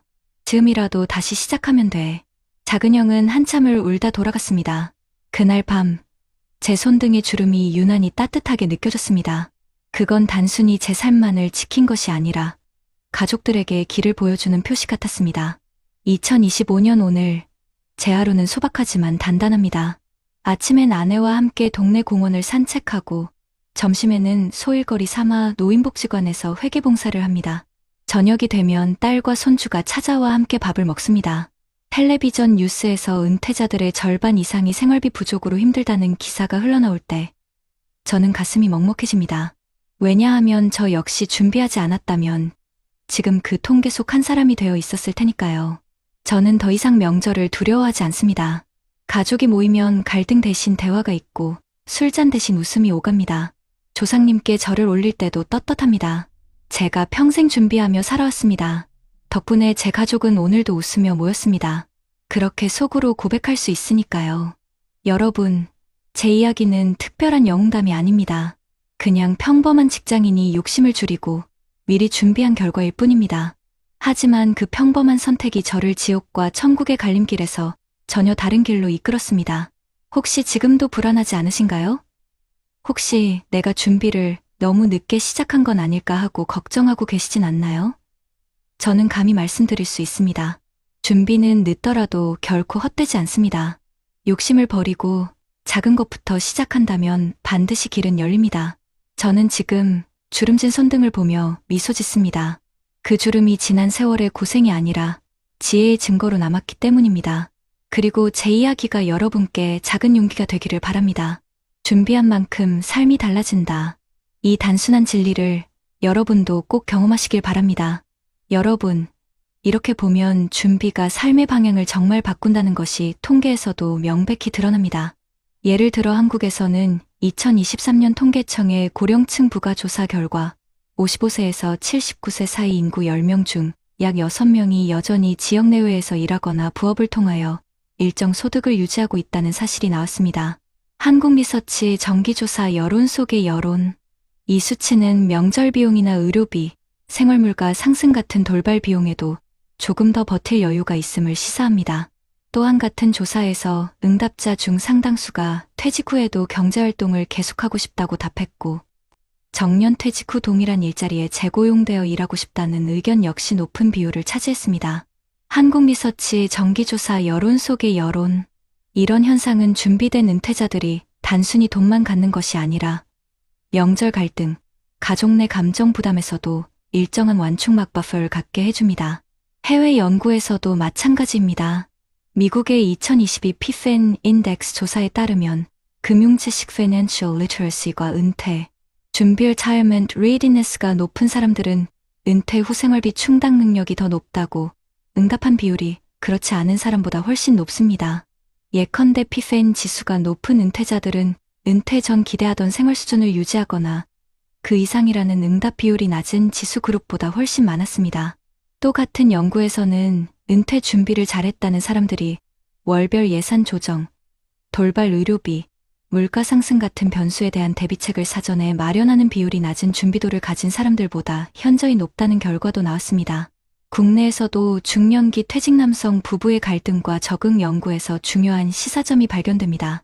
준비 부족 Retirement Readiness 부족과 낮은 사회보장 지원이 개인의 스트레스와 가족 갈등을 유발한다는 내용인데, 반대로 연구에서는 은퇴 전 재정적 대비 Financial Planning가 잘 되어 있을 경우 가족 간 갈등이 유의미하게 적고 정서적 건강 Emotional Well-being도 더 높다는 상관관계가 보고되었습니다. 한국여성정책연구원, 즉 준비된 은퇴자는 명절이나 대가족 행사 같은 스트레스 요인 앞에서도 감정 폭발보다는 균형 잡힌 대응을 할 가능성이 높다는 것이죠. 또 다른 해외 논문에서는 최근 경험했던 재정적 충격 Financial Challenges 여부가 은퇴, 계획 Retirement Planning 및 보유 연금 Private Pension, 상품 가입 여부와 강한 연관이 있다는 결과가 있었습니다. 16개국 대표 표본을 대상으로 한 연구에서 지난 12개월간 소득 일부를 저축하지 못한 사람들은 은퇴 이후 재정 안정을 주요 관심사로 인식하는 비율이 낮았고, 반대로 저축 가능성이 있었던 집단은 은퇴 준비도, 연금 가입률, 비상시 의료비나 가족 부담에 대한 대비가 훨씬 높았다는 보고입니다. 또한 UBS의 국제 펜션 갭 인덱스 같은 조사에서도 각국에서 자발적 저축 voluntary savings과 연금, 갭 펜션 갭을 줄이는 노력이 잘 되어 있는 나라들에서는 은퇴자들이 소득 대비 지출 압박 financial strain을 느끼는 비율이 낮다는 결과가 나옵니다. 이 모든 통계가 말해주는 것은 위 첫 사례처럼 무계획무 대비 상태였을 때 겪게 되는 고통이 단순한 감정적 고통만이 아니라 실제 명절 갈등, 부부 갈등, 가정폭력 가능성, 생활비 부족, 신체적 질환 악화 등 여러 영역으로 확장된다는 것입니다. 반대로 준비된 사람은 통계적으로 명절 이후의 이혼율 증가나 가족 간 갈등 증가 추이에서 벗어날 가능성이 높고, 은퇴 후 기대 생활 수준이 유지되거나 그에 근접하는 삶을 살 확률도 훨씬 크다는 것이 여러 연구에서 공통적으로 나타납니다. 여러분, 지금까지 얘기한 첫 번째 사례나 대비 사례를 보면 문제는 단순히 개인의 의지뿐만 아니라 제도와 사회 구조도 함께 바뀌어야 한다는 것이 분명해집니다. 그래서 전문가들이나 정부, 지자체에서 제안하거나 이미 시행 중인 정책들을 보시면 우리가 현실에서 적용 가능한 방법들이 있습니다. 우선 국내에서는 많은 지자체들이 노후 준비 지원 사업 같은 프로그램을 운영하고 있는데, 예를 들어 서울시나 경기도 일부 시군에서는 퇴직자 재취업 및 재능 기부 센터를 통해 은퇴 전후의 교육을 제공하고, 연금 및 재정 설계 상담, 건강심리 돌봄 프로그램을 함께 제공함으로써 은퇴 후 삶의 불확실성을 줄이는 데 도움을 주고 있습니다. 또한 정부 차원에서도 국민연금공단이 노후준비 자기주도 프로그램을 운영 중이며, 이 프로그램은 은퇴자 또는 예비 은퇴자를 대상으로 연금 수령 시기 조정, 절세 전략, 투자 상품 분산 등 재정 계획을 세울 수 있게 돕습니다. 이와 같이 공공기관이 재정 설계와 노후 준비에 대한 정보와 지원을 미리 제공해주면 개인이 불필요한 손해를 미연에 방지할 수 있는 거죠. 그리고 지자체 정책 중에서는 장안구나 북구 등 일부 지방자치단체에서 명절 가사 부담 경감 지원 사업을 시범 운영한 곳들이 있습니다. 예컨대 명절 연휴 전후로 가사 도우미 지원 쿠폰을 제공하거나 지역복지관을 통해 명절 음식 만들기 워크숍을 열어서 여러 가구가 나누어 상차림을 준비하게 함으로써 한 사람에게 과도한 부담이 쏠리지 않도록 조정하는 정책이 있고, 또 명절 스트레스 케어 프로그램으로 상담사나 심리 전문가가 참선, 명상, 휴식 워크숍 등을 제공하여 감정 갈등이 폭발하는 것을 미리 완화시키는 시도도 있습니다. 해외에서도 우리나라와 유사한 문화적 가족적 명절 전후 갈등과 은퇴 준비, 미비 문제를 해결하기 위해 효과적인 제도들을 시행하고 있는데요. 예를 들어 미국에서는 SECUR이 Act 2.0 같은 법안이 통과되어 중소기업이 직원들에게 은퇴 플랜을 시작할 때 세금 혜택을 주고, 자동 브리보트 엔롤먼트 제도를 강화해서 많은 근로자가 별도 선택 없이도 은퇴 준비 연금에 참여하게 만드는 구조입니다. 이 제도로 인해 은퇴 연금 가입률이 크게 늘었고, 은퇴 이후 생활비 부족으로 겪는 스트레스가 줄어들었다는 분석도 나왔습니다.